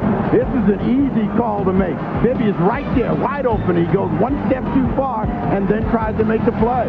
Never let the show get in the way of the game. Weber with 4. Divac with 4. Kings, though, still down 7. So, Jeff, Susie's told us a lot about you, but she didn't tell us what you do. Oh, Coors Light. Is that good money? I made $20 last week, but I made $1 million today. This summer, Coors Light and Coors Original are giving away cash. Lots of cash. Thousands of winners. There's also $1 million up for grabs each day, every day. Look for the specially marked packs of Coors Light or Coors Original for your shot at the cash. You know, if it doesn't work out with Susie, she's got a sister. Sweet.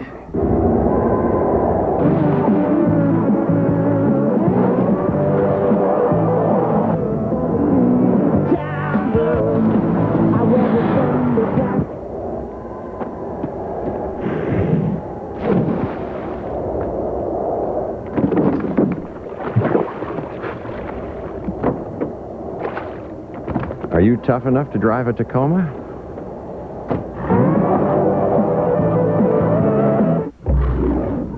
They left their people to defend this country. I've never seen so many white men. They've never seen so many Navajos. Ow! Just kidding. What are you doing here? I'm a code talker. Why any up, Chief? How'd you know I was a chief? You must have seen me showering with my war bonnet. The Corps developed a new code based on the Navajo language. You're to pair with a code talker. Your job is to keep him alive so he can do his job.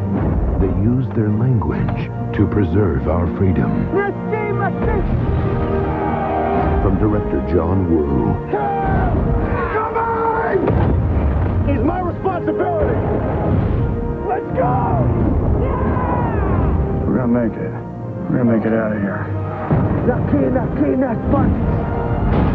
Nicolas Cage. You done good today, Ben. Wind Talkers, rated R. Starts Friday, June 14th at theaters everywhere. NBC Tonight. Hold on. Celebrate the 35th anniversary of Star Trek with the network premiere of Insurrection. NBC Tonight, 9/8 Central. Hi, I'm Winona Ryder, and I'll be hosting the season finale of Saturday Night Live. This week's musical guest, Moby. She'll steal your heart. That's not all she'll steal. After a relatively quiet first half, Shaquille O'Neal has erupted here in the third quarter for the LA Lakers. O'Neal has been doing it at both ends with an array of moves. The offensive execution has been nothing short of brilliant. The movement, the flashing from the weak side, the over the top. He's the best in league history at that. And he's doing it under some duress with all the injuries.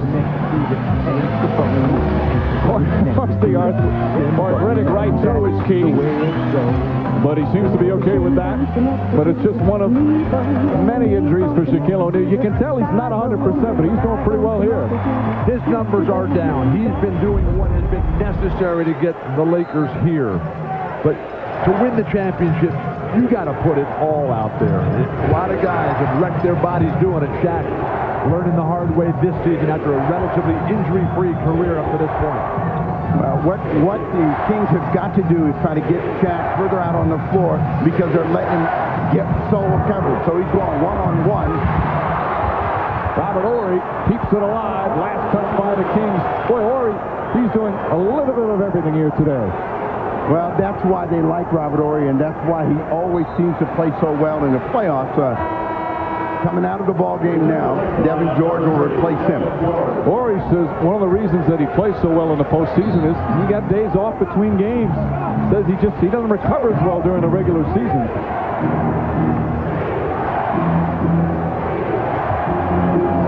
No Divac and no Weber, both sitting on the bench with 4 fouls. And of course, no Stojakovic. The Kings try to hang in there. Bryant gets away from Jackson and misfires. Devin George on the tip-in. Those are the killers right there. They get Kobe to take a tough shot, and they don't rebound the ball. Second chance points. They've done a pretty good job of keeping the Lakers out of that category, but they got to make everything work for them. Pollard tries to keep it alive, and he's called for a loose ball foul. Rick Allen very upset, and the Lakers are going to shoot some free throws. 2 on Pollard. Control of the boards, the result of best defensive efforts. That's what allows you to control the tempo. Mike Bibby unable to connect here. The arm on the shoulder of Kobe Bryant holding Kobe down. Referee, the backside official standing at half court, and Rick Adelman cannot believe it. They both went up at the same time. That should have been a no call, but Kings don't catch a break. Bryant at the line. This is his first free throw attempt. He struggled in this Spurs series from the line, just 58%. Of course, normally a terrific free throw shooter, and now has 19 total points. But what we've seen today is a totally different team from the Lakers. We've seen a team that's concentrating, that realizes that if they don't play really, really well, they're going to lose not only this game, but this series. So the Kings have to realize that you're not going to get 7 points in one possession. Be patient. Continue to grind it out. They got to get a score with this possession coming up. Lead back up to 11. Just over a minute and a half remaining in this third period. Bobby Jackson had some good minutes in the first half. Fox's defense so good, though. Jackson for 3. Won't go. And Fisher with a rebound. Rick Fox's defense all game long. And Dick Bavetta blows the whistle. Problem with the floor. Yep, something's on the court. Good job by Bavetta, making sure that injuries are not exacerbated by water on the floor.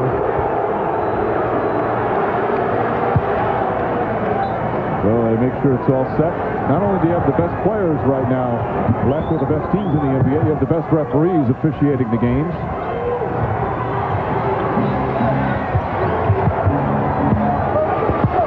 Trickler on Bryant. Gets inside, tough shot, won't go. O'Neal.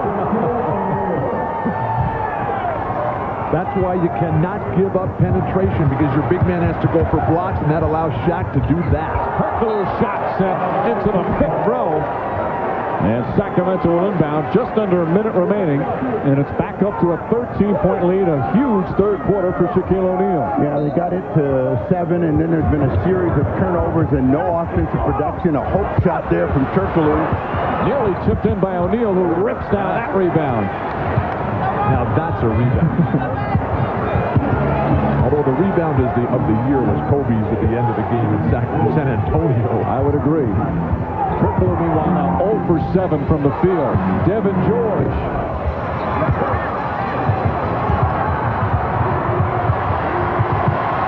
Fans a little quiet again. They have tried desperately to urge on their team. Turkoglu, that's a 2. Still can't connect. Bobby Jackson, a rebound. And backs it in with O'Neal right there. Turkoglu just doesn't know where to get a score right now, and that's really causing him to press. And every time he gets open, he's thinking he's got to knock down his shot, not getting it done. Big defensive stop opportunity for Sacramento. Give the crowd something at the quarter break to really yell and scream about. Shot clock is turned off. O'Neal blocked from behind by Turkoglu, but Devin George right there to put it in. Every break that can go the way of the Lakers is going that way in the steal. Bryant for 3. Won't go. And there's the buzzer ending the third quarter. That showed a little promise for Sacramento. But once again, every time the Kings make a run, the Lakers answer right back. Shaquille O'Neal with 14 points in this third period. Now 23 for the game to lead all scores. And after 3, it's a 13-point Laker lead. We'll be right back after these words from your local station. You're watching the NBA playoffs on NBC.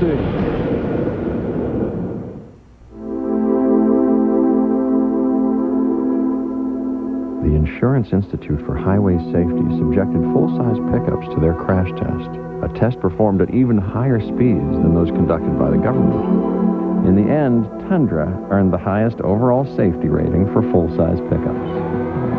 Toyota Tundra. When we say better from the ground up, we mean a lot better.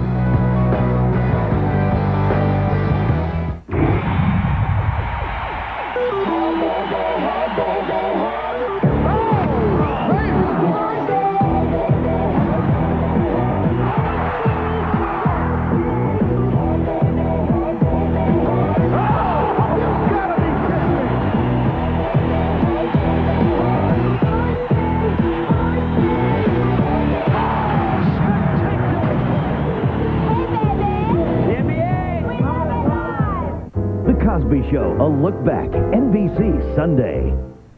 At GMC, our engineers were wondering what the story is with the new Dodge Ram, so they took a look. Turns out the GMC Sierra with its Vortec V8 engine still has more horsepower and towing capacity than Ram, and four-wheel anti-lock disc brakes standard. If this is the mayor of Truckville, maybe it's time for a recount. Get $2,000 cash back or 1.9% APR on a new 2002 Sierra. See dealer for restrictions. See the pros at your participating Oregon and Washington GMC dealers. It's here. The event you've been waiting for.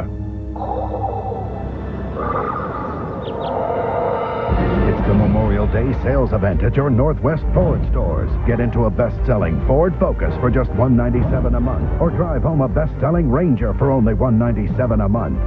But you better hurry before someone else... Sorry, Princess, we open at 7. ...beats you to it. You just gotta know where to go. This copyrighted telecast of the National Basketball Association is intended solely for the entertainment of our audience. And any retransmission, reproduction, rebroadcast, or other dissemination or use of this telecast, or of the pictures, descriptions, or accounts of this game without the express written consent of the National Basketball Association is prohibited. I'm Ahmad Bashad along with Tom Tolbert back in New York. A reminder that tomorrow at 4:30 Eastern we'll have a special 1-hour NBA on NBC pregame show preceding Game 1 of the Eastern Conference Finals between the Nets and the Celtics. I'll be at the NBA studios in Secaucus, New Jersey for the NBA Draft Lottery, where we'll talk with Commissioner David Stern and the new president of the Memphis Grizzlies, Jerry West, while Orlando Magic head coach Doc Rivers will join Hannah Storm and Tom here in New York. And at halftime of the game, we will bring you the NBA Draft Lottery. Tom, a quick note or thought on the fourth quarter. Well, Shaquille O'Neal has had his way with Scott Pollard in the third quarter, and Hedo Turkoglu has scored about as many points as a dead guy. I mean, he's got to start scoring and giving them buckets. Someone's got to score in the fourth quarter. They better get to every loose ball. They better limit Los Angeles offensive rebounds if they want to get back in this game. As many points as a dead guy. That would be... Now back to Mike, Bill, and Steve in Sacramento. Well, Tom, during his career, was a dead guy a few times. I couldn't resist.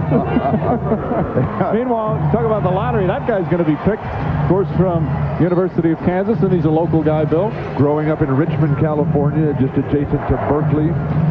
Drew coming up here, his dad taught him a lot of things growing up, and what a day it's going to be tomorrow when they pick that draft order. Bryant.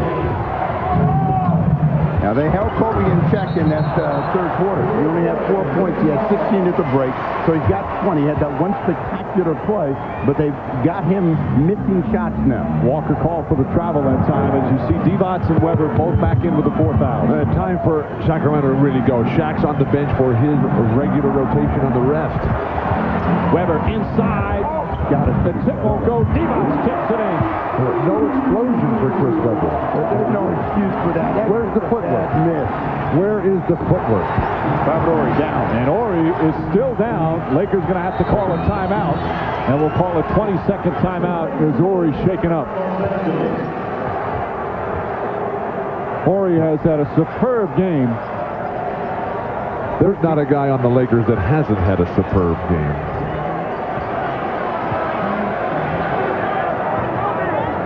His teammates, even unaware as they went up the floor, then realized he was still back there. Remember earlier when he got banged up, he just popped right back up?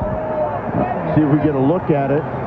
Oh, the elbow coming down, and he seems to be grabbing. So Weber's left arm coming down on Horry in that play, and he is still down. Ouch.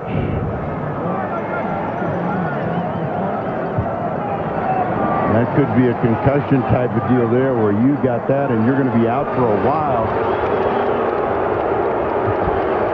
Well, he gets up and walks off the floor. Headache. Unintentional from Weber. When you're playing basketball underneath the hoop, you've got to keep your arms up and protect your face area. The referees are trying to get this ball in play. Or he's going to stick.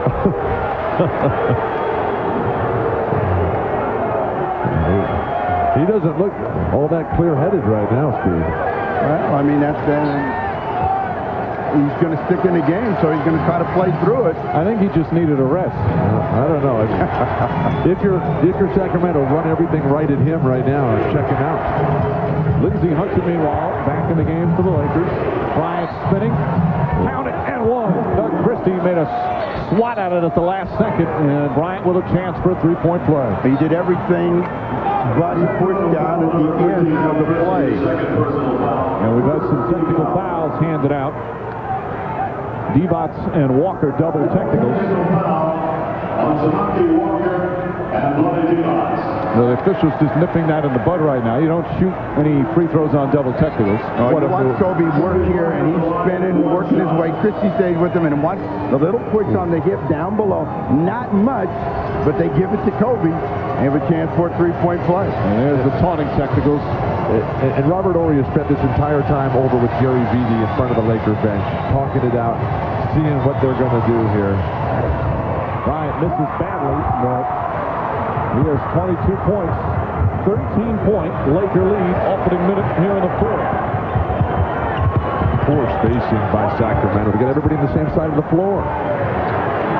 Divac against Walker. Walker does a good job holding him out. Weber can't connect with Walker. Hauls in the rebound. They needed Weber to dive through. I mean, they have three guys over there. If he goes to the bucket, he's going to get a layup, and he stays out there and misses that jump shot. He's taking too long to deliver the shot, Weber, out there.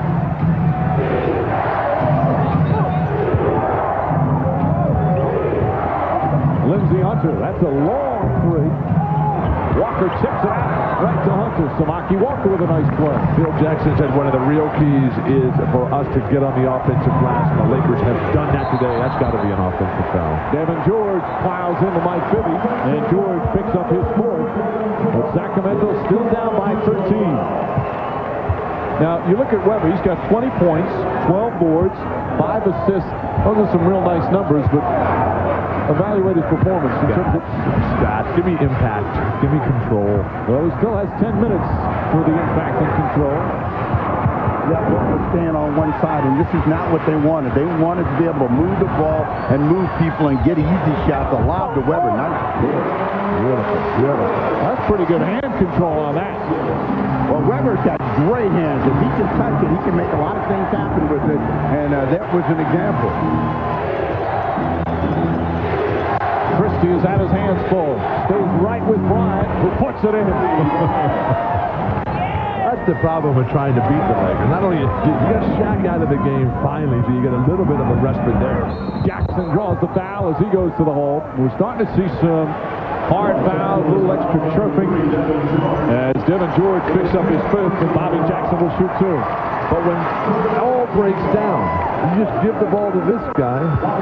Is there anybody in the game today who does things like this? I don't know, Steve. You think of anybody that Well, I give you a list. We can start with Tracy McGrady and work our way back. But, I mean, you know, he's just making shots. And he has been making big plays when they've been needed. And that's why it seems like they're so memorable. If you miss those shots, you'd be saying, he needs to give it up and you get shot back in the game. George takes a seat. Bryant's made at least 5 shots today in this game that were He was defended perfectly, yet he still knocks him down. Well, that's what a great offensive player is going to do, and that's what, you talk about defense all the time, but when you've got a player that can make shots, it doesn't matter what the defense is doing. And the hope for Sacramento is that their guys, Weber and Bibby, can start doing that themselves. Christie just can't catch a break. He's trying to stick and stay, trying to stay real close to Bryant. That time they call him for the hold on the cut. That's his third and the second team foul. And against a player like Kobe, you need to be able to get a little bit of help. Offensive foul. Walker pushed down Divac. Maybe a little bit of a flop in that. No. Vladdy was right in there, and Samaki Walker lost his mind. Vladdy had the good position here, and just to push that extra lunge right in. You lower your shoulder into the guy's throat, and you're going to go flying. That's quite a jolt backward on that one forearm. There you go, double pickup high for Jackson to try to get inside. Jackson, wild shot. Ori knocks it out of bounds. Still Sacramento ball, and still plenty of time. There's 9:11 left. Kings down by 11. But Shaq is coming back in now, and they weren't able to wrest control of the game from the Los Angeles Lakers. Well, with Shaq out on the floor, they got it down to 7. But, they haven't been able to do a lot. You can look at the numbers. Shaq has been huge in this ball game, plus minus. Why would you ever take him out? He's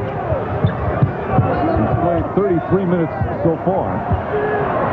See, now, there are two guys right there, and they're going to give them that shot. And Divac, Weber, they both need to dive. They need to go to the basket. They're both good passers. They can find the guy on the way to the hoop. Mike, you enumerated all the injuries that Shaq is playing with. He is running better in this game than at any point in memory. And certainly in the San Antonio series, and his hand looks better. Or he gets inside. And let's see the call. Dick Bavetta blew the whistle. And a blocking foul called on Divac because he was in the restricted area. So that will be number 5. The referees train themselves to look down at that line, and now with Weber and Vladdy having this conversation about how they're going to play this last 8:44 in serious foul trouble. Kings in trouble. And you see, he's outside the line. It's tough to tell. That was very close. Anyway, it's Divac's 5th foul. 11-point Laker lead.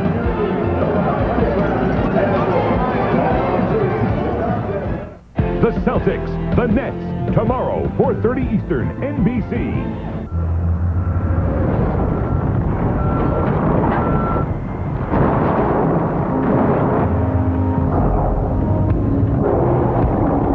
This is Silverado Heavy Duty.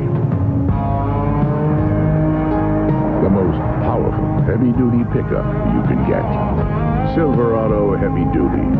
More truck from Chevy.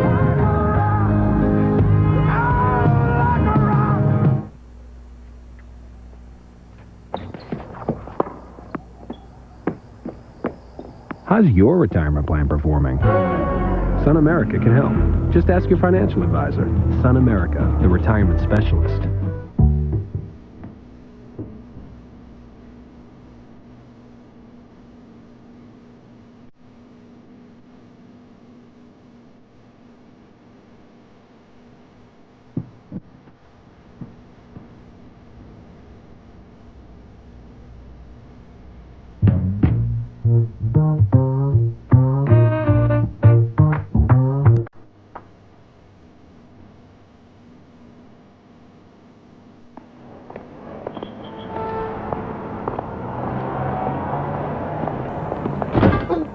How safe is your retirement plan? Sun America can help.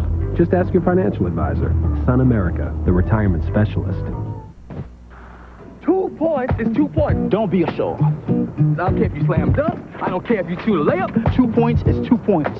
All you have to do is take a short shot, box out, rebound. You ain't got to dunk on everybody. Forget about the theatrics. All you get for that is two. You ain't scored 2 points your whole life. Who you gonna listen to? How about yourself? Obey your thirst. Sprite. Hey, yo, Kobe, you think you're getting some tickets? Courtside? Yeah. Come on.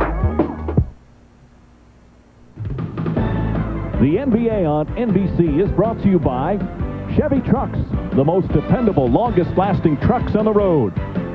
By Sun America, the retirement specialist. By Hewlett-Packard, HP Digital Imaging. When it's this easy, why not? And by Sprite, obey your thirst. Just under 9 minutes remaining, fourth quarter. Vlade Divac picked up his 5th foul on this. Dick Bavetta ruling that he was in the restricted area, but on this particular part, his foot is above the line. Well, I think you'd have to say Bavetta might have thought he was still moving, but it looked like he was out in front and took that right in the chest, and just another bad break for Divac and the Kings. But, Steve, go back to what Bavetta's call was. Bavetta pointed down into the circle area, and he said, I'm making my call because you're inside the line. Whatever the call that Divac disagreed with, Bavetta just had a chat with him, and Divac seemed pretty pleased with what was said there. Might have told him I missed a call, but I mean, you know, you got to play through. I mean, referees make mistakes, and if you're going to be a good team, if you're going to be the champion, you got to fight through some missed calls. So Horry will go to the line. Robert Horry has had a very strong all-around game. That call by Dick Bavetta will not have nearly the impact on this game that Chris Webber's botched pass a few minutes ago had, where they had a wide-open Mike Bibby in a very close game, and the crowd and the momentum surging towards Sacramento, and he got caught up in trying to throw a fancy pass and ended up with the offensive foul. Yikes. The Kings had gotten within 7 at that point. That's the closest they've been in the second half. And right now it's back up to 13. Yeah, they got to get this thing down to 8-9 points by the 6-minute mark and continue to keep the heat on. Webber with the jumper, able to put it in. 24 points for Webber. When he pulls the trigger right away, he's so much more effective. Pressure by the Kings. And this is one of the ways I think that you can create problems for the Lakers. Go down and get them in the backcourt. Make them set out further out on the floor. Make Shaq have to catch the ball further, and all of their reads are different for them. How beautifully the Lakers swing the ball around the perimeter, get the mismatch. Fox easily takes Bibby off the dribble. And Rick Fox now with 9 points. It's such a smart Laker team. They know exactly where every mismatch is. And Bibby hits the jumper. 17 for Bibby. That intelligence for the Lakers comes from Phil Jackson. Well, Sacramento cannot afford to trade baskets right now. Lindsey Hunter getting the most minutes he's had in this postseason. This is not a good matchup for Bibby, a bigger Fox. Horry can't connect, and Webber another rebound.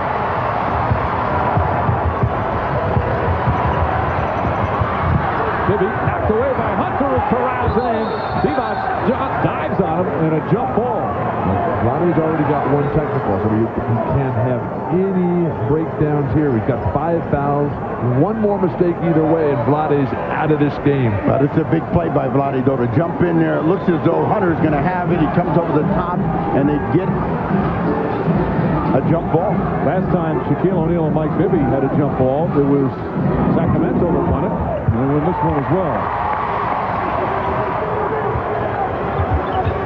Divac's calling for it. And again, he's got 5 fouls. Spinning against Horry. Blocked by Horry, but a foul. And Robert Horry picked up his 4th. And it's curricular activities after the whistle. No. Robert Horry's throwing the ball to the official. He tossed it to him, and Doug Christie stepped in there to intercept it, and they both have a good laugh about it. No, he was trying to get his key. That's what Doug Christie was trying to do. As he spins back inside. Nice move by Vlade. Almost all ball, but he got him across the arm, and then when he gets that ball back, he fired it toward Dick Bavetta. So that's why when you make that spin move, you get right in the air, you don't come in double clutch.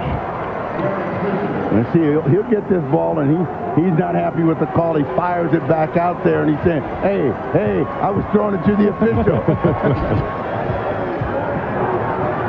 Divac's 9 points, 7 boards. The Kings have been strong from the free throw line, 14 of 15, but they still trail by 9. And the fans will not let the Kings die. Christie really bellying up on Bryant. close, though. Gets inside and puts it in. Every time they need a big bucket. You can't play a guy with the kind of mobility of Kobe Bryant that tight, because the first step gets you by him, and then you're reacting. You got to give him a little room and then try to take him one way or the other. He's got 26. Jackson turns it over but gets it back. Bibby to Weber. Hesitation. Weber gets inside, misses the follow. Booker can have it, and Weber finally puts it in. Steve, I got to come back on you on that. I don't know how you play. Bibby steal. Terrific play from Bibby. And a foul on Kobe Bryant before the shot. They're not in the penalty yet. Only the first foul on Kobe Bryant. Steve, I got to come back on you on this. There is no way you can guard this guy. You're too close. This guy is the most skilled player in basketball, and he is torching whoever guards him. Whether it's the San Antonio Spurs, whether it's the Sacramento Kings, line him up. Bibby. Not a good shot. He rushed it.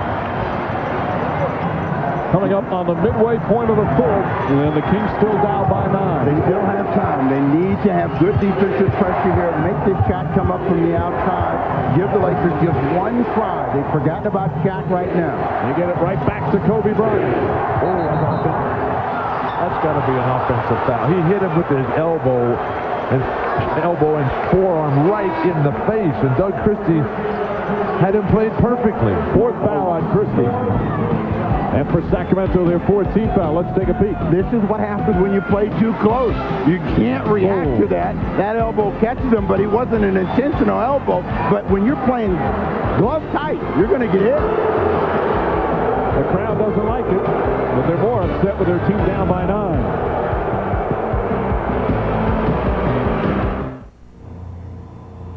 Grab us some drinks. I'll be out in a minute.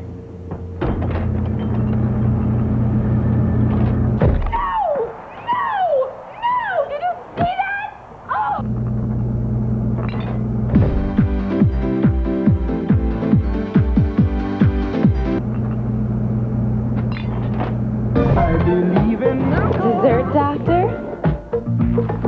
For a refreshing alternative, go with Plan Z.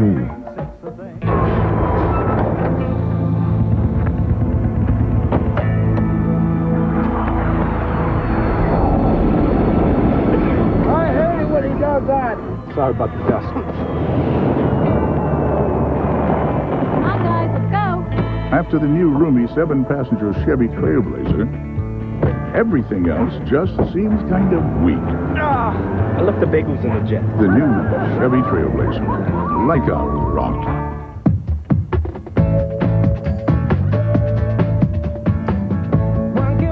Dad, wait up.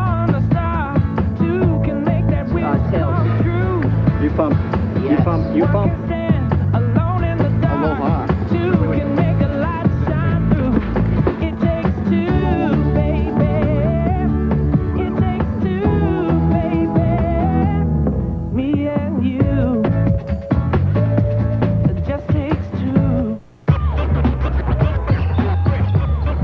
Listen up.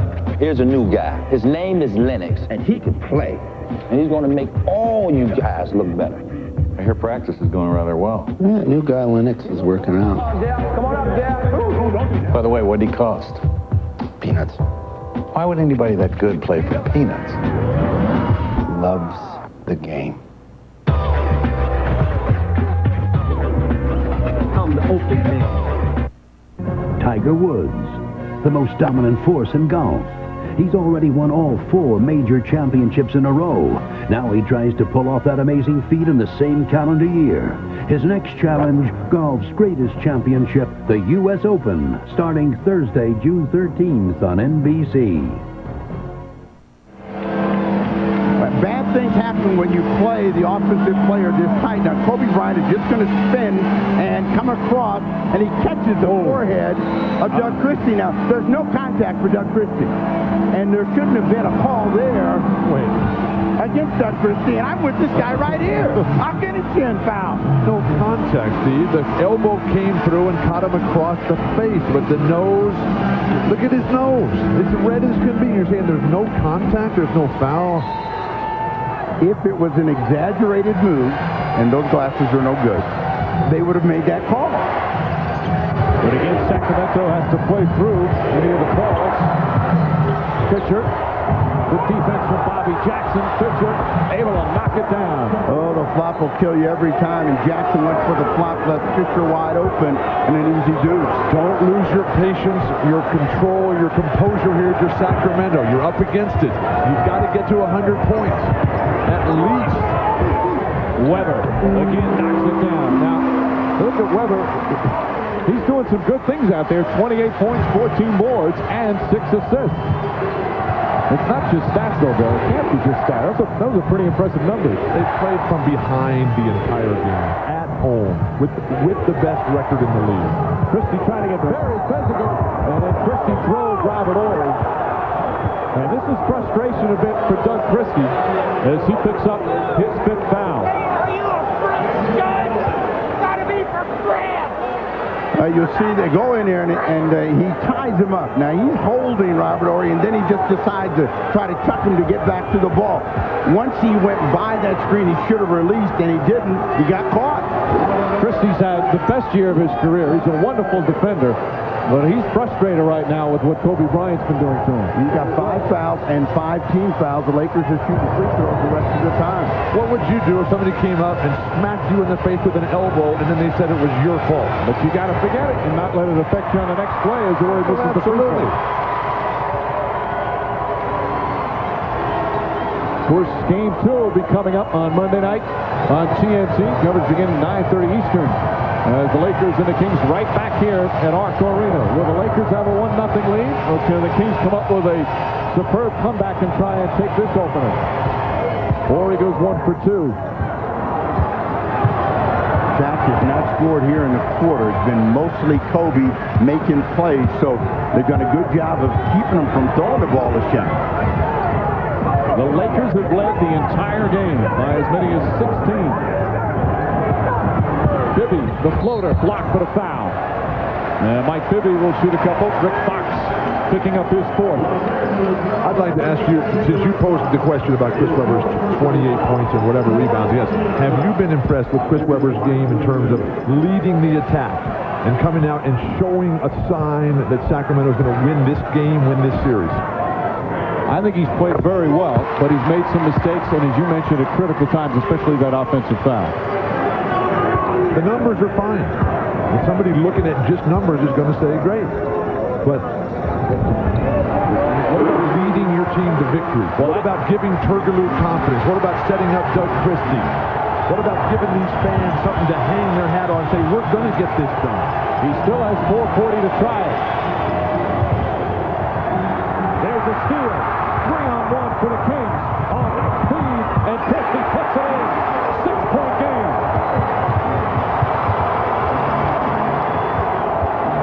And there you see the decibel meter here at Arco. Bryant can't connect. O'Neal taken away by Bobby Jackson, but he stepped out of bounds. This is the closest Sacramento has been since the first quarter. They got the crowd back in it. This team that they have out there, Jackson, Christie, Bibby, very quick-handed and very aggressive. And Lakers want a timeout. And a terrific timeout for Sacramento here because now the crowd can get into this game. The forced turnover. That was a bad pass from Shaq, which led to this bucket from Doug Christie, and they're on the roll. They love their king here in Sacramento, and their team only down by 6.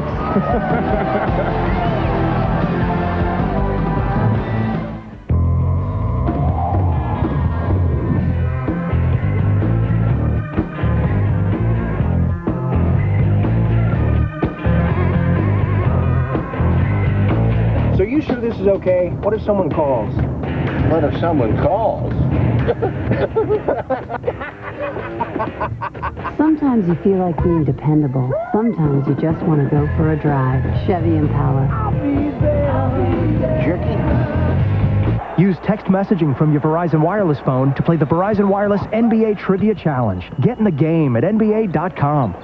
Can you hear me now? Good. Verizon Wireless. We never stop working for you. Grab us some drinks. I'll be out in a minute.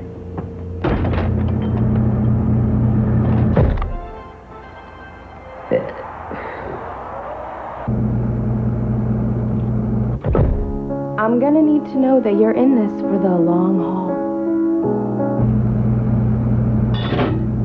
I believe in miracles. Dinner is served. For a refreshing alternative, go with Plain Z. Use text messaging from your Verizon Wireless phone to play the Verizon Wireless NBA Trivia Challenge. Get in the game at NBA.com. Can you hear me now? Good. Verizon Wireless. We never stop working for you. Oh, credit card bill. There's interest rates. Just get a Capital One no hassle card. Lowest fixed rates you can get. So who's getting rich off my credit card?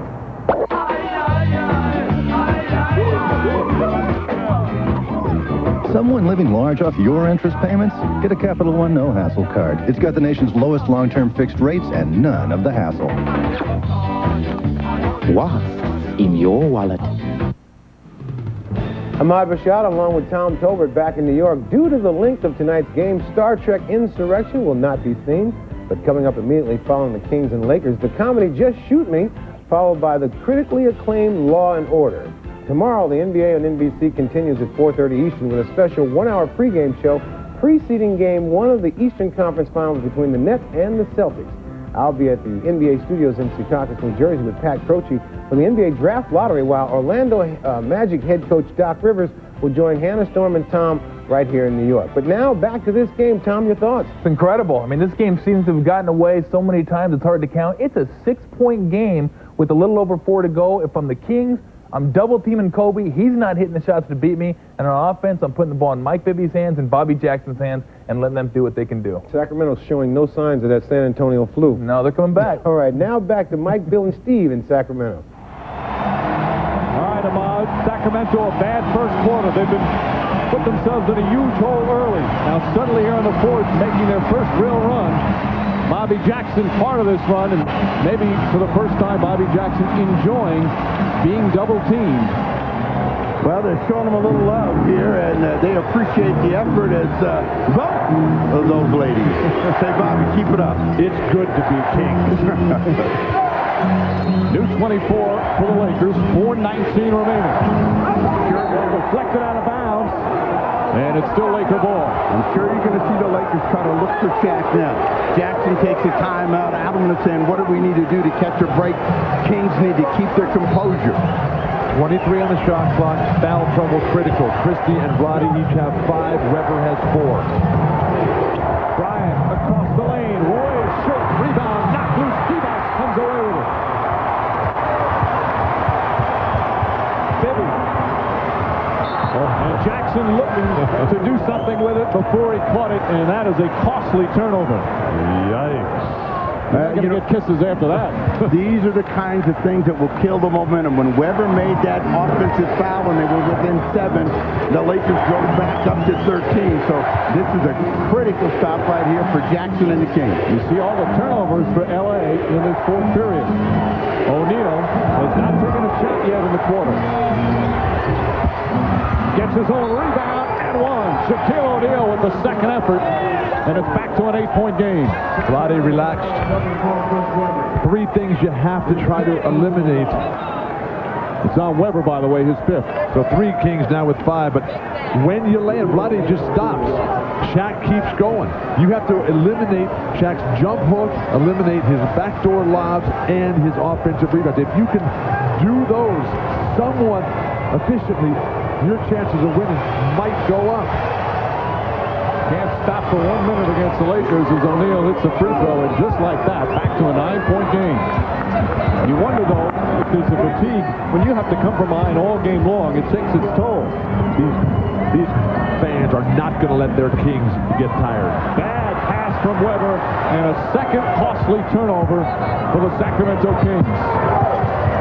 But what worse is the clock is ticking down, and you've got to get the Lakers to make a mistake for you. Now they're going to try to use time with these possessions, knowing that they're going to go to the penalty on any kind of contact. Bryant, that's a 3. Won't go. Jackson a rebound. Coming up on 3 minutes remaining. Kobe came to a dead stop that time. Didn't have any momentum with his legs to get the ball all the way there. Kings don't have a good idea where they want to get a score. Bibby. That'll hurt you. When you don't know where you want to attack your opponent and you're just wishing and hoping, then everything has got to go right. That time, Bibby misses his shot. Lakers at this time of the game always show such calmness, such poise. If you're Los Angeles, go to the hoop. You got so many critical defenders for Sacramento in deep foul trouble. Right inside, knocked away. Weber and Bibby got a hand on it. Here's Bobby Jackson. Reverse side. Somehow spins it in. What a tough shot, Jackson. Well, he was looking just to go to the foul line on that one. The Lakers backed off at the last minute. 7-point game. The bench again has been quiet for the Kings. O'Neal very deep in the post. And a 3-second violation. That's the 7th fourth-quarter turnover for the LA Lakers. Make that their 8th.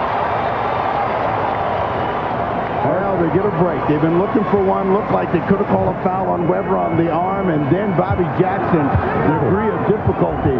10. 11. Jackson goes at O'Neal and puts it in. 5-point game. 17 points for Bobby Jackson. Jack early in the shot clock here. Allow him to be a passer. Fox looking for O'Neal. Big advantage there for the Lakers. Fisher for 3. Got to have that rebound. O'Neal takes it away. Lost it, and Robert Ory right there. And Rick Alleman wants timeout. Got to have that rebound, and they didn't get it. Made them shoot deep, cat cake, everybody in. Everybody here at Arco wants a call in favor of the Kings, and you'll see Weber saying, what's over the back? You will never win the championship unless you're a great defensive rebounding team to where you control the tempo. The ball is up in the air. Shaq too tall, the timing too good. Throws 2 guys out of the way, and Ory's able to throw it down. Weber arguing the call before the play had even ended.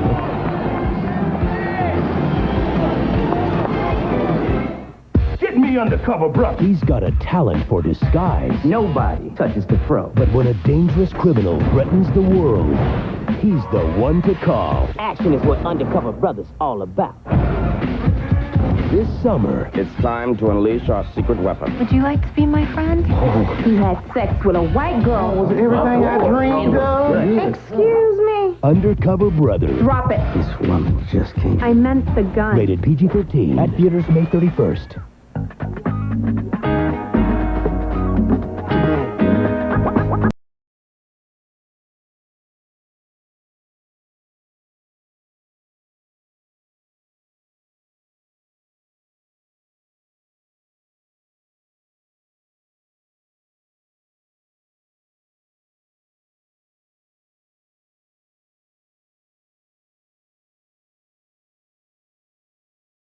We'll be there.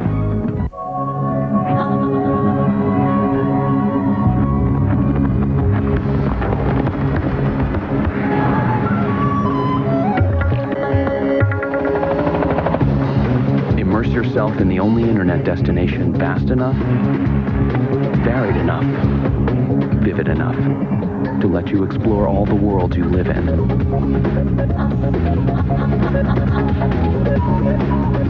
Lycos. Search on. In New Jersey, he has taken the franchise on his back and carried it to victory. Jason Kidd has been the face of courage. Jason Kidd, a sensational play. Now with the Nets one step away, he hopes to take his team to a place they have never known, the NBA Finals. The Nets versus the Celtics, tomorrow on NBC. For 20 years, NBC Thursday has been must-see TV. This Monday, we're giving you all of it in one night. Somebody pinch me. Your favorite stars look back at 20 years of must-see TV. I'm gonna blank in my shorts. Monday, 9:30, 8:30 Central on NBC. As the game rolls along and the bigger the situation, fatigue takes an effect, but Weber is late getting to the ball. Does a good job of getting inside position. He's too good at rebounding the ball. He lets Shaq beat him to it, and out of the play, Robert Horry puts the cap on it. And again, he turned to argue the call before Horry had the ball instead of hanging in on the play and maybe stopping Horry. What about the job that Shaq did of keeping both hands high above his head and not giving the referee the option of calling an over-the-back foul? Sacramento still got a chance, but they got to get a score out of this possession. They got to know exactly where they want to go. Christie blocked by Fox on the three-point attempt. This is where the Laker defense is so good. They're so versatile, much like the Chicago Bulls teams under Phil Jackson. They can switch everything. Bobby Jackson has been able to go through with penetration, get inside. Jackson, nice move, but Devon's right there on the tip. Under a minute and a half remaining in a 5-point game. Now here the Kings just keep them in front. Don't let them get to the free throw line on this possession. You know they're going to come to Shaq. O'Neal a little further out than he's been starting. Christie all over Bryant. Shot clock winding down. Bryant fouled. Shot won't go, but he'll shoot two. They call it against Bobby Jackson, and that's his second. Shaq's not getting the ball till 10 seconds or left in the shot clock. If they got it to him at 15, they could run more action and get some better looking shots than having to go one-on-one. Bobby Jackson just reaching in and grabbing a lot of arm right here. Easy play to call. He's still got the shot off and almost made it. He's 2 of 3 from the line in this game. Huge free throws right now for Kobe Bryant. He is not shooting free throws well in the playoff series. Didn't shoot them well against Portland. Carried on into San Antonio. That was a nervous attempt right there, but he gets it to go in. 70% for a guy who's shooting 83. Concentration here knocks them both down, and a lead back up to 7. Final minute. Now you got to come quick. They can't take a lot of time to get the score. And again, it's just a lot of confusion how they want to get it. Bibby over O'Neal, who swats it. And here comes Fisher. Well, the Kings stop playing. That's it. That's ball game.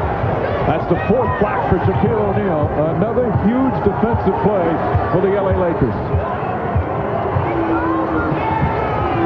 Ball knocked away by Devon. Here comes Bibby. Jackson inside. It cuts to 5 with 26 seconds. They have to foul now. The Lakers just keep moving the ball. And they foul Derek Fisher. The last play down, they tried to foul Shaq, and it turned into a turnover for him, and they ended up getting a layup. But, I mean, they were trying to give a foul and didn't get it that time. So Shaq is looking at the official and says, oh, what's up, you know? This is Fisher's first free throw attempts of the game. He's shooting 86% from the line in the playoffs. With 23.9 seconds remaining, Lakers hit their free throws. This game's over. If they miss, the door is open. And that's 3 straight clutch free throws. This guy's pretty good, Derek Fisher.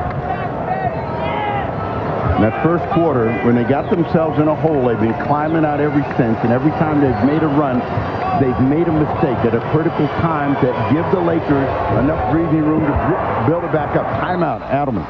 So Rick Adelman will call time with 22.3 remaining. It's not over yet. It's a 6-point game. Sacramento will have the ball when we return. They'll get the opportunity to put it in the front court, but still an uphill climb.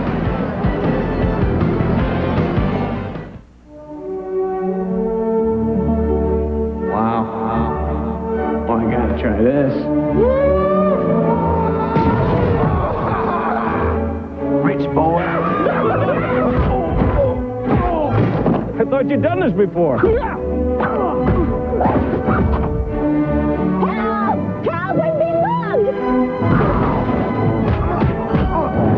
Mr. Deeds.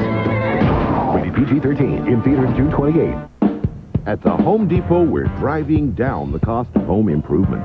With special buys like 1-gallon cans of Thompson's Water Seal for only $5.98 and 1 gallon of Roundup Weed Killer for only $8.77. Plus, right now, get no payments and no interest till January of 2003 on any Home Depot consumer credit card purchase of $299 or more. Just look for the hammer symbol. It means we've got lower prices. Nailed. I helped murder families in Colombia. It was just innocent fun. I help kidnap people's dads. Hey, some harmless fun. I help kids learn how to kill. I was just having some fun, you know. I helped kill policemen. I was just having fun. I helped the bomber get a fake passport. All the kids do it. I helped kill a judge. I helped blow up buildings. My life, my body. It's not like I was hurting anybody else.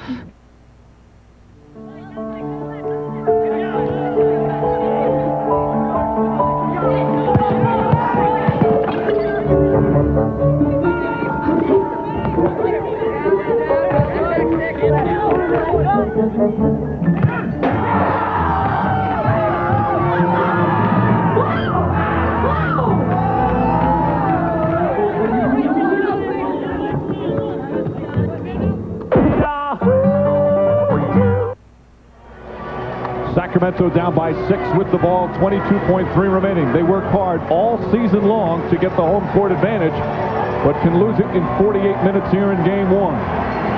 They need threes right now, and they're only 1 of 6 from downtown. Of course, their best three-point shooter, Peja Stojakovic, out with an injury. The Lakers, meanwhile, looking for their 12th straight road playoff win. Bibby inside, some contact from O'Neal, and that should do it. They foul Fisher, and it's just a matter of shooting free throws to play out the string here. Shaq's defense, superb. Bibby down the lane to throw one up over the top of him, and Shaq backed off at the right time and still got the ball at the other side of the rim.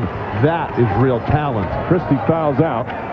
Bibby's going to come down the lane, and he's open, and he's thinking he's going to get the foul, so he just is taking the contact and throwing it up and knowing he's going to go to the free throw line. The discussion between O'Neal and Bibby, and Shaq is saying, look, I just got fouled the other end.